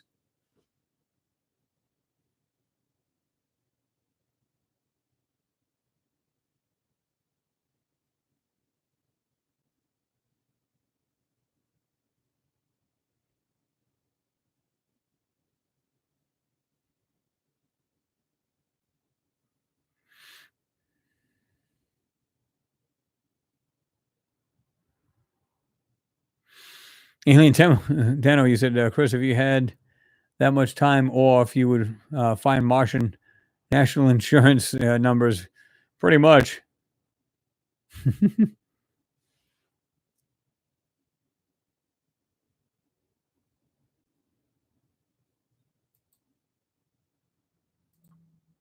Oops. I think it's going crazy in here. Yeah, Renee, you're right about that. Renee Van, you said reset the system. Said that the Josh D. Digger, what's going on, man? Haven't seen you in a while. Hello, Chris. Just got back from the grocery shopping. What a mess here in Parkersburg, West Virginia. Oh, I know. It's absolutely crazy. What did you find in there? People going in there hoping to find everything they can possibly find. Like my store is out in the suburbs, right? And the other store that this other person owns is actually in town, is in the city. And funny enough, we actually matched him, if not beat him. How is that possible? But people were getting to the point where they're like, I don't know how many times they came to me. They said, "Listen, we have been to 3 grocery stores, can't find Jack." and they can't find anything. And I said, I'm not surprised because they're hitting all the big stores first, then they're trying to go to the somewhat smaller stores, and then they're hitting the little mom and pop stores, right? So they're basically going down the line and just wiping them out. Um, yeah, I went there a week or two ago, and it was just crazy how much um, people have basically lost it. Like, you know, that, the amount of they're going through, it's like I said, I even said it to my coworkers, is there like a blizzard coming we don't know about, and people are going to be stuck in their houses, or what's going on? And it's like, well, I mean, again, I can understand what they're thinking. They're thinking maybe the shutdown is imminent and that they want to make sure they're okay. But I think, I mean, if you see the amount of stuff people are buying, and I know you people have, and some of the people, I mean, again, stock up. There's nothing wrong with that. And I agree, you should. But some of these people went way up and above. And it's like, what is going on?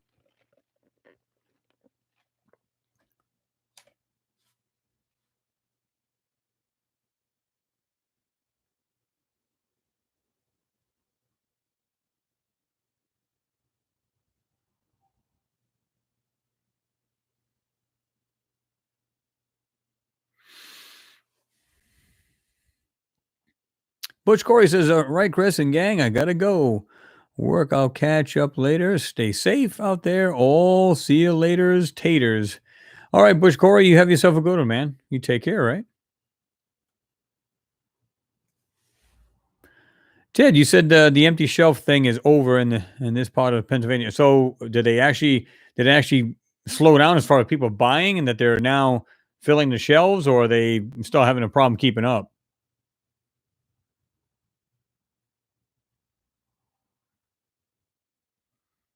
I guess it's Dr. Giddos, if I'm pronouncing that correctly. Hello, he says.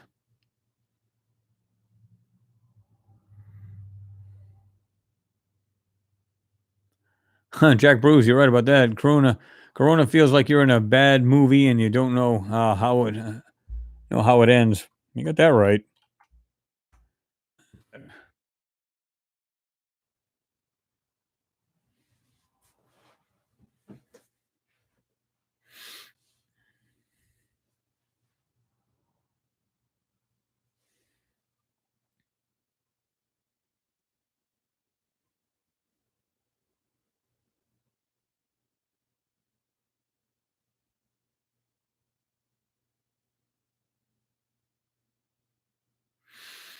And Josh D said, I guess you were talking to Photo Light Magic. You said in Germany with almost same number of infections, just 30 deaths.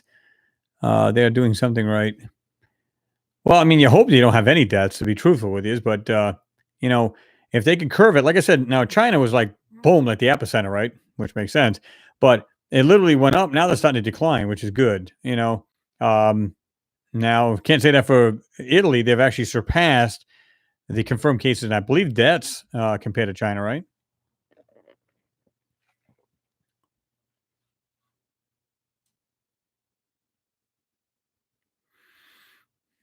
Yeah, you're right about that, photographer Light and Magic. He said, best advice: stay there, Furk home. Just stay home. Best thing you can do, especially if you guys are allowed to, right? In other words, your job has said, "Hey, listen, need to stay home for a couple weeks." That yeah, I wouldn't go out. They told me that. They're like, "Yeah, psh, again, you're not hurt my feelings. Any, I'd be more than happy to."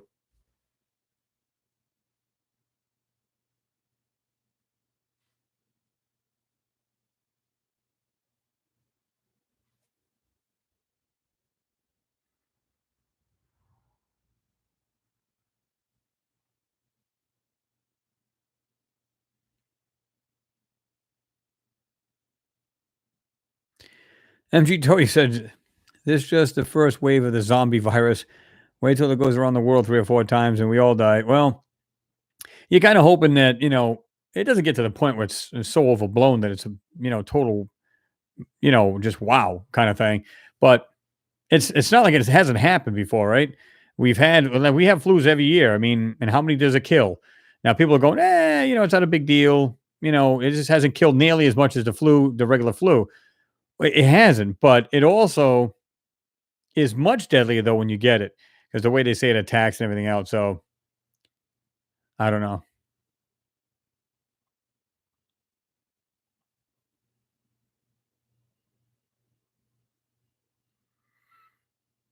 Martin Ederveen said, "Later's all you guys have to go." All right, Martin. Thanks for stopping in. Always appreciate it, man. And we'll see you soon, right?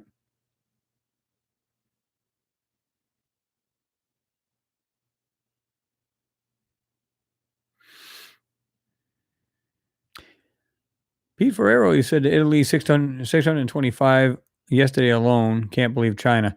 Well, I mean, you got to remember they spiked up big time and they were like boom, huge, and then it just started to come down a little bit. They're far from over, but they have started to come down a little bit. Um, I mean, these people went buck wild and to try to stop it from spreading, and that's the thing to do, and that's what every country should be doing, just to make sure, right? Because I look at it this way: if the country's not that bad off, lock it down then. So this way you don't have this huge spread like it's starting to do here, and everybody will end up with it, right?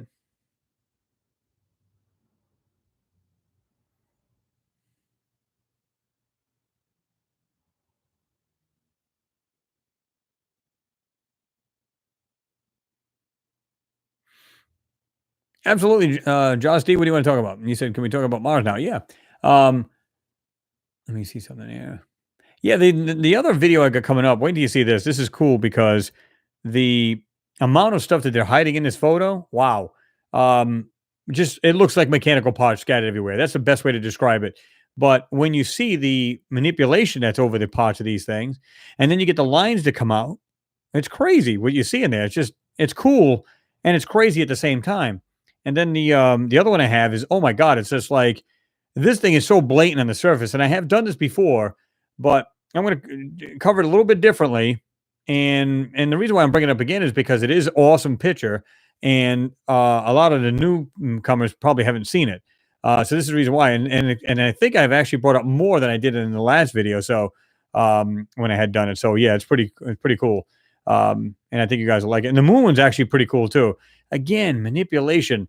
Now, there was a gentleman that had already enhanced it a little bit to try to see if they could find the manipulation that's in it, but that's not what I found interesting. I found what was the pieces that were still hidden or popping out of the manipulation that got me like, wow, here we go again, right?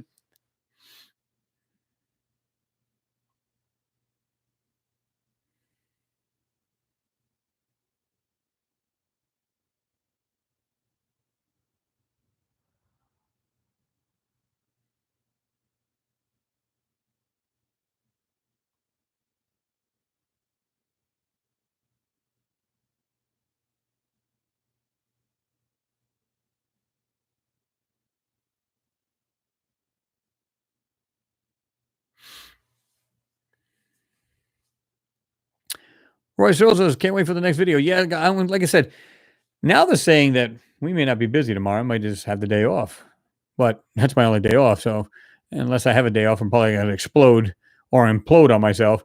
So yeah, I'm trying not to, you know, go too crazy. It needs downtime as well. But if we have it Monday, no big deal. I'll try to get the thing out. And I'm going to try to keep doing these things and get them out. So yeah, I hate it when I've got a whole bunch of videos and I just can't get the darn things out. And like I said, you would think, well, Chris, you should be happy. You're working all these hours, so you're getting bigger pay. To a certain degree, yes, but when you're getting totally run down, you can't do what you like to do on the side. It becomes a bummer. Yeah, the cash is all right, but you know, it's really not. It's not like downtime for you. You know what I mean? You want to be able to relax and do these things, and then of course, making a few guys.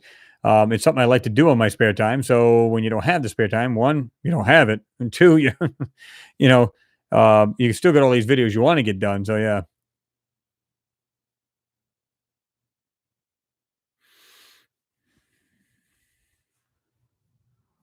Stefan, you said problem is that their planes are still spreading this globally.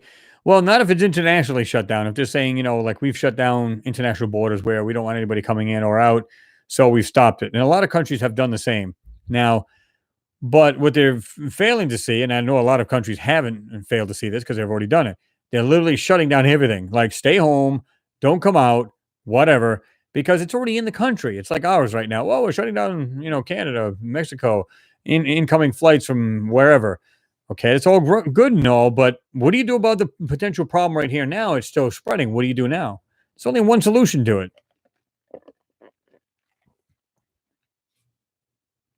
Pete's Vlogs, what's going on, man?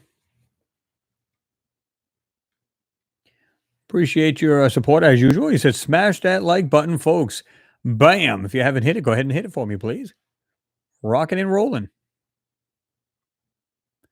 Let me see.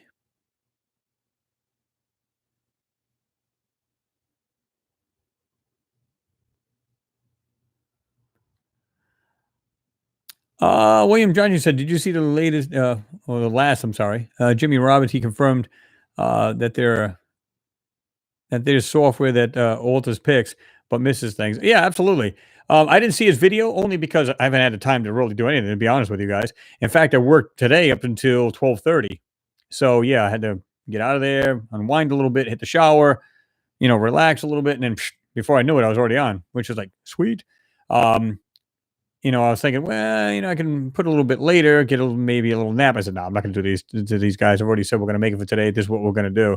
So, but yeah, I mean, I've been saying this for a long time now. Like I said, um, these photos are Z stacked, and I've said this before, and it's not like the Land of Lost guys, not the Slee stacks, but the um, the Z stacking. What they do, like I said, they'll get the original photo, and then they'll stack photos of the same exact photo. Now, again, NASA's official explanation for this is, again, like I said, if you got this if you're taking a picture of, let's say, there's a rock outcropping of rocks right here in the front of the rover, but then maybe in the middle of the photo, maybe a distance back, there's maybe some little hills, nothing special, and then there's mountains in the background. Well, they want to make sure they get everything in focus and then put the photo together. So in other words, you get the end result is everything is in focus as opposed to really blurry in the back, but really good in the front, and vice versa. So they try to get it so everything's in focus. But I think that gives them the ability to say, okay, here's the original photo, lay it down. Now digitally put information over the photo, drop it on over it, mix it with it. So in turn, the real photo is actually there. It's just a manipulation that's over it. And that's what I've been saying for quite some time. Um, you know, and again, the rover does this automatically. It takes photos. So it can take anywhere up to like 4 to 8 different photos, even more, of that same rock outcropping. And all they got to do is just digitally overlay information over it. You'd be none the wiser. So it literally takes it out. And so, or it allows the rover to Z stack it and then send the information. They now have the photos and they just do their own magic to that one photo and then drop and overlay it onto so this other digital overlay is on top of the original. And that's what they do. It's as simple as that. I've known this for quite some time.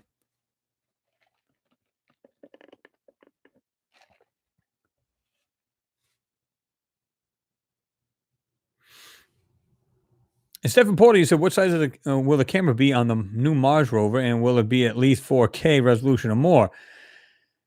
It's supposed to be a decent. It's supposed to be larger photos, better photos. It's supposed to be super cameras, as they put it. We'll see how super they are once they get up there. Um, I think they're going to get the same garbage photos, to be truthful with you. But even the photos here on the Curiosity rover, again, this thing was put on Mars in 2012. And what I find interesting is that they both the camera as well as taking, in other words, still photos as well as video. That's right, video is supposed to be at least 1080p. So not maybe in 4K, but still in high definition, right? Full high def. And they may be that way when they start off, but they're not like that when they come back. They're absolute trash. In other words, when they're given to the public after they've, censored the photo, then they give it off to us. So now it looks like a complete garbage. And we wonder why. We're like, well, why does it look like trash? It doesn't make any sense. Makes perfect sense. Again, they're seeing the crystal clear version of it, must be pristine. And then, of course, they do all this crap to them and they look like garbage after that.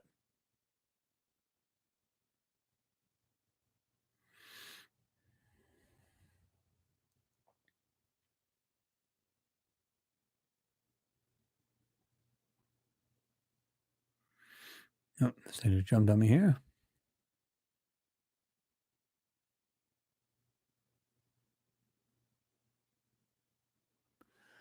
Renee Cruz, what's going on? I haven't seen you in a little while. What's going on? I hope you're doing well.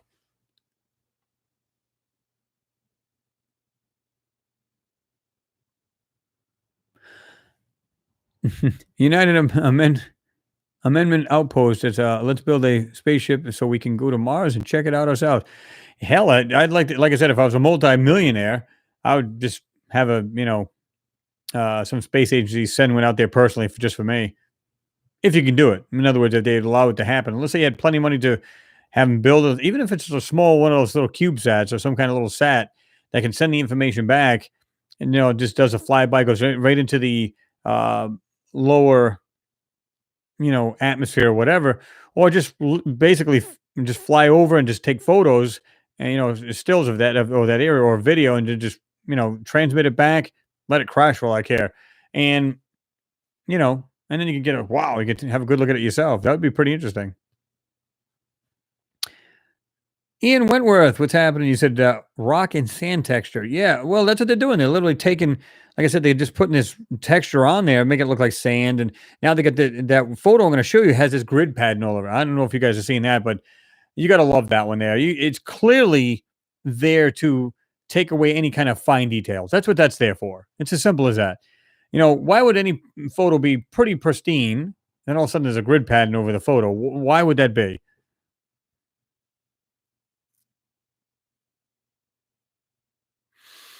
Elaine Walsh, you said, yes, I watched that Jimmy Roberts video. The stuff the software missed is bizarre. Yeah, it's almost like I said, I think it's like the people who want to know are going to see it. In other words, they're going to search it out. Whether it's looking at a video from my channel, Jimmy, which does a great job, and other people that are doing this as well, like Jean Ward. You're seeking it out one way or the other, right? In other words, whether you're looking at the photos and taking them yourself and analyzing them, you're still, you're still seeking it out. You're looking for the knowledge, and that's what it's all about.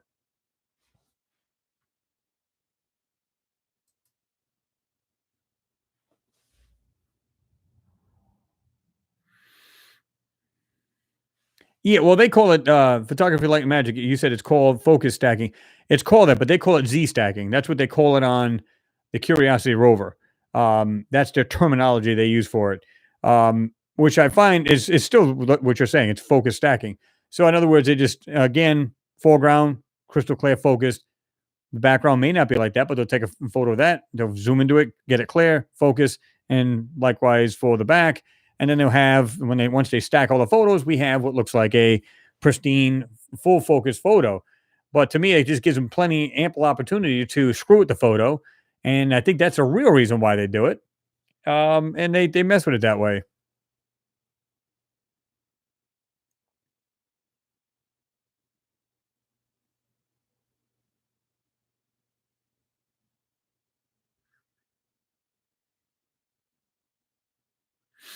Ian Wentworth, he said these photos that look like fields of rocks, I think, are fields of metal debris. Well, they're being doctored up to look like they have a rock mimicking software that they use that is put over an object. But again, look at the rocks carefully. You have to look at the sides, the very bottom. Sometimes you see like something white sticking out, like almost. Let's use the term. It looks like some weird little girder, just for argument's sake. It might be something straight coming out, nice, perfect, and so it has two 90-degree angles, and it may have holes or something in it sticking right out of the rock. So the question would be: is the rock naturally encrusted because of the weathering, or is it actually been covered up, but they didn't cover that small piece up? Could be both, or it could be just the latter, right?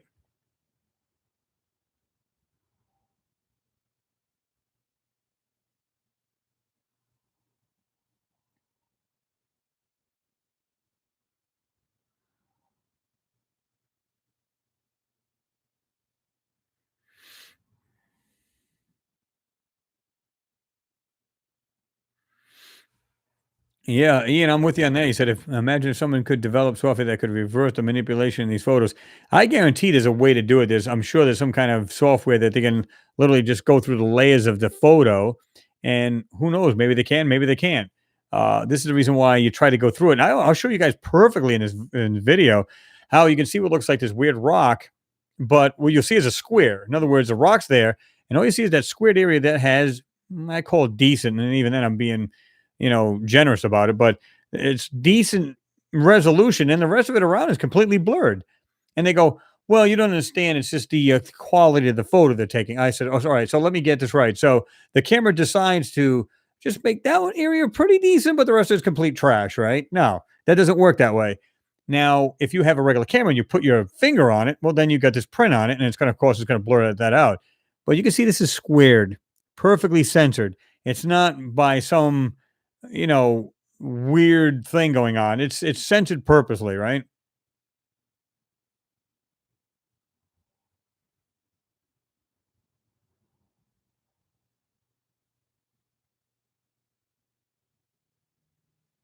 Phil Cox with daughters Jessica and Kelsey Brown. What's going on, man? Haven't seen you in a while.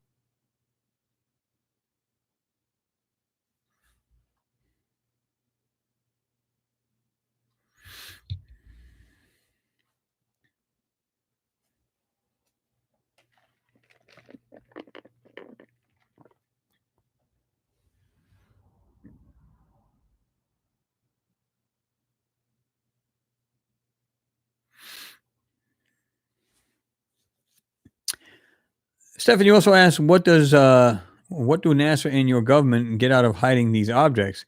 Because one day, someone other than the USA is going to show true images of the moon and Mars.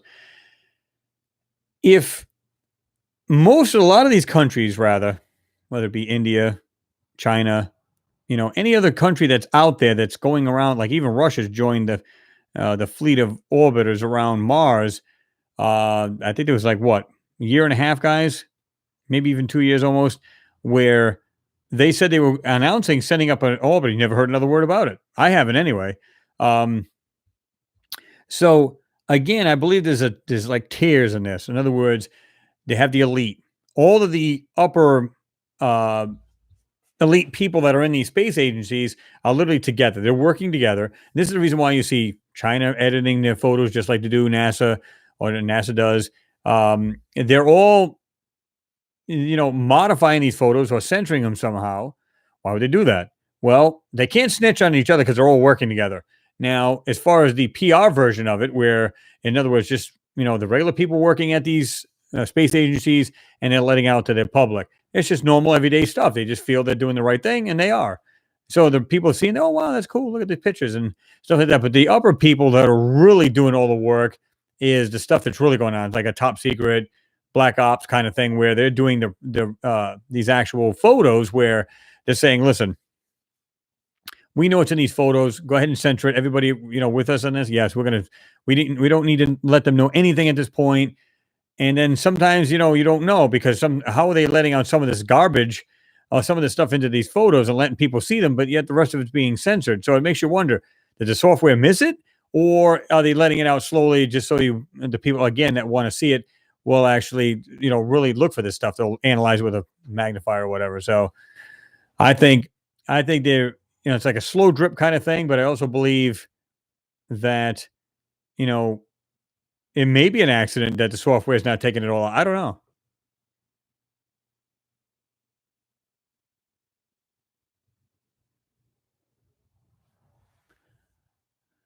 Deron, I guess, Felagund. Chris, you made me look at rocks in a different way, even those that are here.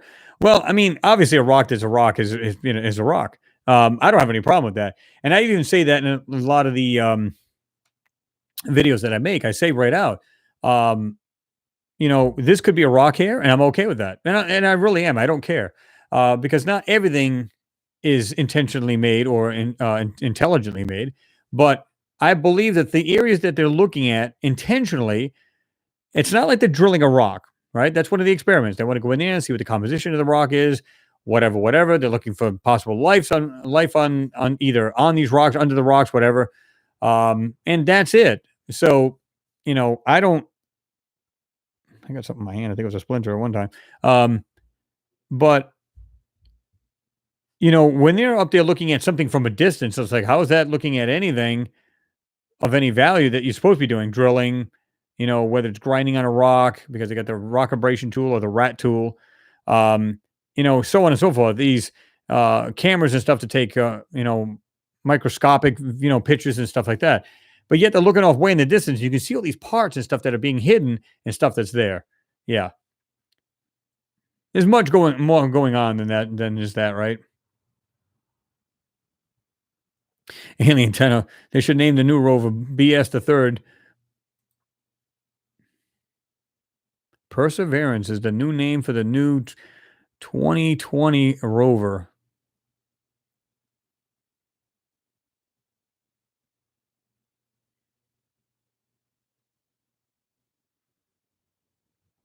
Yeah, I think you're right about that, photography light manager. The stuff we are finding was butchered on a Friday afternoon, maybe a Monday. Who knows, right? Could be either or.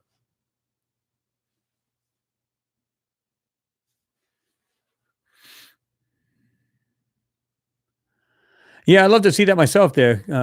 Custom tailored one. I guarantee that someone will be able uh, to write software to reverse the obfuscation made by NASA.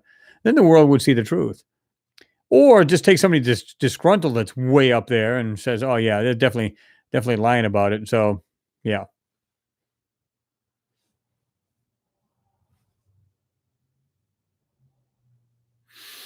Brian Norton, what's happening? He said, "Chris, thanks again for doing this chat. It helps us all not go stir crazy. Love your work, brother." Well, I appreciate that, Brian. Yeah, I mean, a lot of you guys, I guess a lot of you guys are on lockdown or just out of work. I kind of envy you guys. It's like, man, I wish I could just chill out. That'd be awesome. Like I said, if you guys happen to see like a whole bunch of videos starting to come out, and be like, damn, what the hell is going on over there? Either A, I quit my job, or B, it just shut down. So, you know, because it's something I enjoy doing. So at some point that may happen.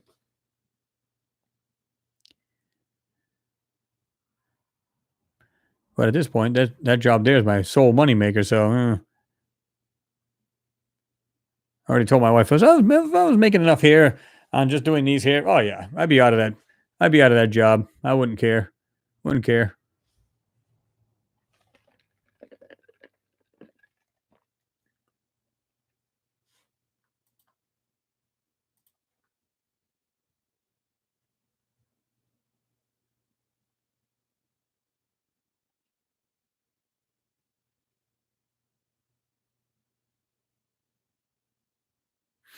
No, Phil Cox, go ahead and drop it. He said, check this video I posted. I found an undeniable brick wall, perfectly clear. All the bricks can be seen rather. Chris, do you mind if I drop? No, put the link down if you can.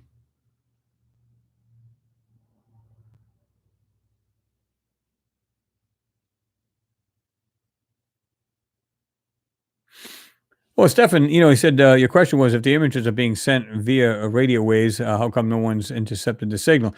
Well, they probably can, but they can't decipher it. That's the difference. And it's kind of like the old, I call them old. If you look at your cordless phones, at one time you could literally sit there and listen to phone calls because they were on like a cheesy, 900 megahertz phone. People could sit there on a scanner and listen to you all day long. And then they went to 2.4 gigs, then they went to 6.0 gigs, and then they had the spread spectrum, which means like the Panasonic I had a spread spectrum. It literally jumped frequencies while you're talking. So it would jump frequencies with the bass. So this way here, even if somebody's on a scanner listening to you, even if they could, then they would just hear it would just be bits and pieces of it. So they couldn't actually listen to you. So if they're doing something along them lines, they're encrypting the photos and doing some kind of spread spectrum and frequencies, like a range of frequencies, it'd be hard to even figure that out. It'd be almost impossible. Again, you get bits and pieces, right?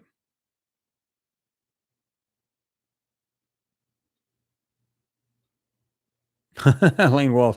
Everyone buy Chris's merchandise so he can retire and make loads of videos. Not a bad idea. Like I said, I'd love to do this 24/7. I wouldn't care. Wouldn't hurt my feelings at all. All right, Jack Bruce. Appreciate you being here, man. You said you have to go. Watch the rest later. See you next time. I love your work. Bye. Appreciate you, Jack. You have yourself a good weekend there, right? Be safe.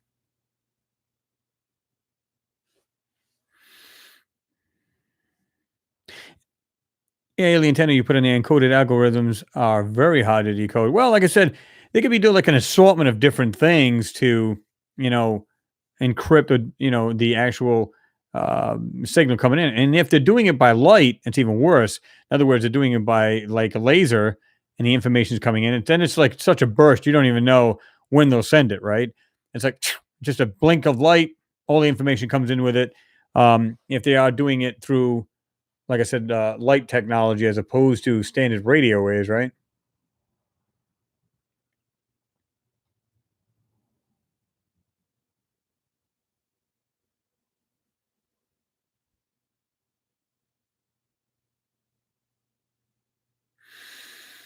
I doubt it, Stefan. You said, would NASA ever allow a private party to put a camera on its rovers? No, it's only going to be the companies that make it, like Caltech, right? Caltech made all of the uh, specific cameras for the rovers. In other words, you've got, like I said, the Sojourner back in 1997. You got the 2004 Spirit rover and Opportunity, and now you get the 2020 rover. All of these were specifically made by Caltech, and I'm sure there's some little other small companies that go with it, but they're the ones that design the cameras for that. Now they won't just allow anybody just to do that, um, and it's not just that because now you got to get that information back. So I don't think they're just going to just let anybody do it, right?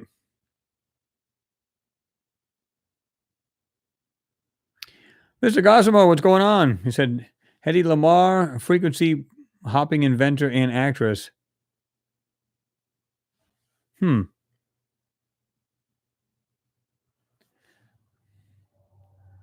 Dayron, fellow going, yep, likes 152. If you guys haven't hit that like button, hammer time, slam it.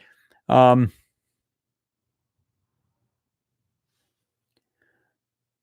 Lance Miss Blanco, if I get a check, I will get 2 shirts, 2 hoodies, and 2 coffee cups, and a partridge in a um, awesome, man, I appreciate you. FC Mackin, you said, "I am late, but here." Frank M. What's going on, Frank?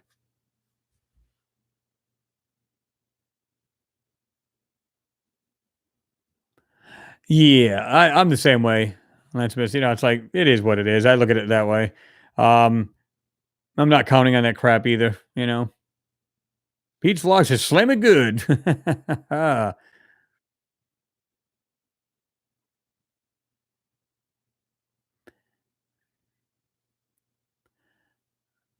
Like, whip it good.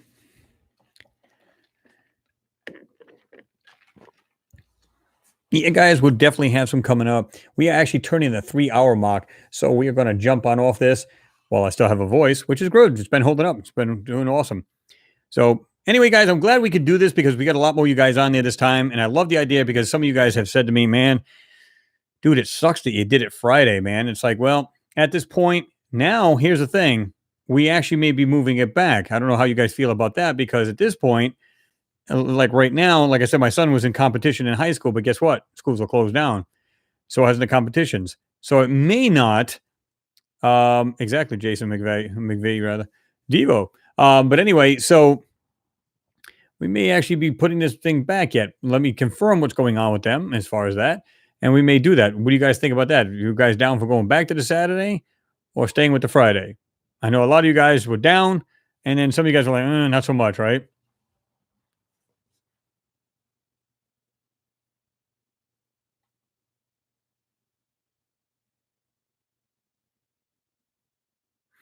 Exactly, Stefan. You said perhaps Elon Musk rather should put a rover on Mars first to show images, but then again, he's now working for NASA. And exactly. And here's the thing: if he's an insider, then he probably said, "Listen, guys, do me a favor. Let me just see a picture." I mean, come on. I mean, there's clearly something's got to be there. I mean, can I just have a look? And if he is working, and of course he had to sign probably a waiver saying he cannot say anything, blah blah blah blah. Then he's in like Flynn, and he's basically subcontracted and working with them now. So yeah.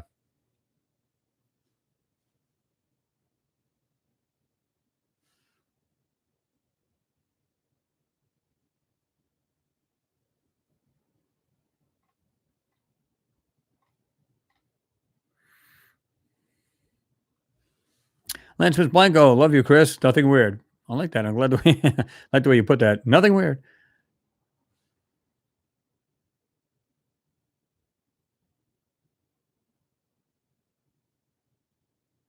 All right. Roy Searle says Saturday. Okay. Alien Tenant either. Saturday. Z Quantum says. Z Quantum Leap.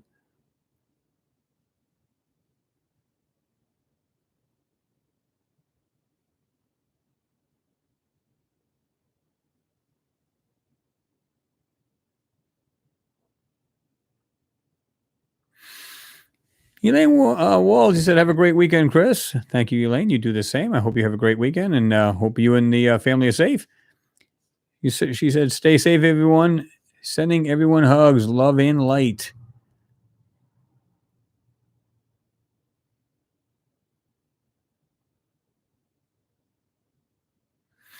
Well, there you go, there, Mr. Gossman. That's the way to do it. You said I got enough canned food for 5 weeks. Then I need more. I think you'd be. I think you'd be all right. I think you'll survive.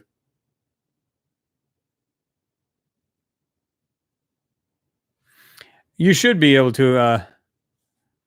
They Ron. Is it, Chris, is it possible for me at Brazil to buy one of these items from your store? You can check. You should be able to. Um, but I can't guarantee it. But yeah, have a look at it. Let me see something here.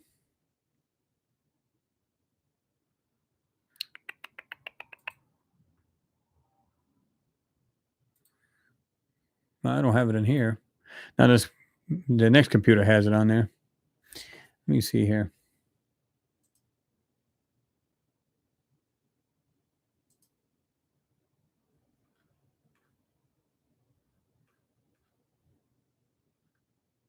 Whoops. Hate it when that happened.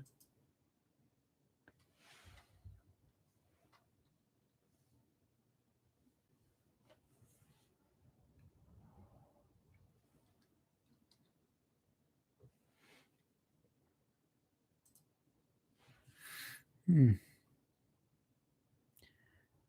See if I can put this on here through this computer. Should be able to, but I could be wrong. Whoops. Hate it when that happened.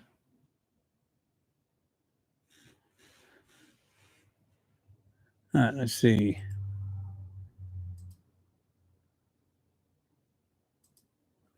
Yeah, there's a link there, guys. I just put it down if you guys are interested in buying any of the merch.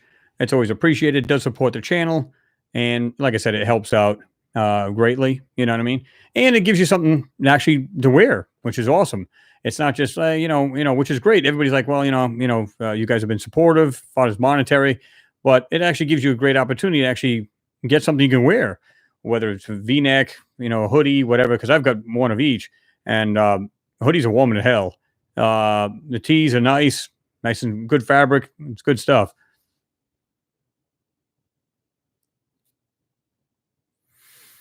Mr. Gosman said, Chris, would your employees let you do a video of your workplace? I used to work in one place. I'd like to see you.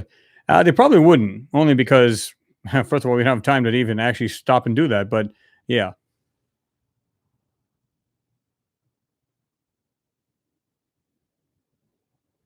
I thought he stopped in there. I thought MC Gamer stopped in there real quick. Did he not stop in there?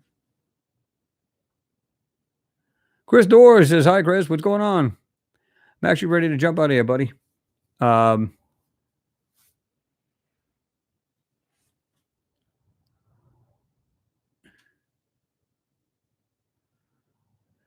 Daryl Harrod says never can go wrong with a good hoodie. No, exactly.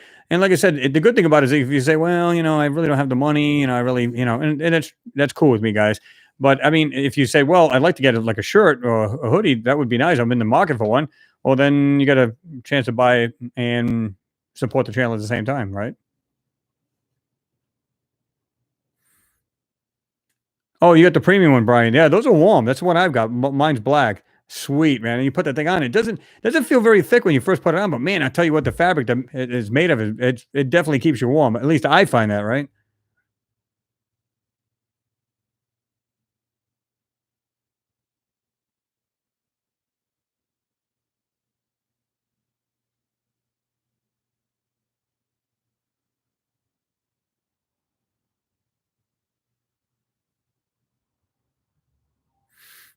Yeah, I found that interesting too, Phil. I was just commenting about this real quick. You said apparently Chinese scientists have said that direct sunlight can kill the virus, yet everyone is being told to stay indoors. Well, they just don't want to interact with people. But I agree with you. If they told us that tomorrow, I mean, I'm on my own property. I'd be walking around everywhere. But they're just trying to keep everybody from interacting as far as touching, shaking hands, and hugging, all that other stuff. But yeah, I agree with you. I mean, it does seem counterproductive, doesn't it? Doesn't seem right. Just seems a little weird. But anyway, guys, again, thanks for all the support, and whether it be buying the merch, you guys are really appreciated for that. You guys know that. And again, I wanted to do that because then you guys get some love in the process. And thanks for the monetary gain itself, as well as the actual support, verbal support. It is awesome. Got a great bunch of people here. I couldn't ask for anything more, man. That's all I can say. And I say that from my heart, and I say that all the time because it's the truth. Again, I may have put this channel here, but that's not the channel's not here unless you guys are here. The channel's here because of you guys, so it's our channel, right? That's the way I look at it. Ian Wentworth, thank you very much for your support. I do appreciate it. He said thanks for the epic vids. Again, thank you. It is appreciated, man. When it's autumn in the southern hemisphere. Let me see. Okay. Does the computer showing something totally weird compared to what I was doing? But yeah, I mean, again, great bunch of people. Love you guys all. And yeah, I'm gonna be rocking this. Well, I don't know if I'll be doing it tomorrow, or meaning working, or it'll be Monday. So always fun. Yeah. Anyway, guys, I'm gonna let you all go. Everybody have a great weekend. Stay safe, and yeah, just stay away from people. Let's get this thing to die and just kill itself off and be done with it, right? So yeah, it's the best advice you can get. Other than your shopping, do it early in the morning and late at night when there's not a bunch of people there. Get in there, get out, get your stuff, stay home, chill, relax, watch some videos. Anyway, guys, everybody be cool, stay safe. We'll see you soon. See you.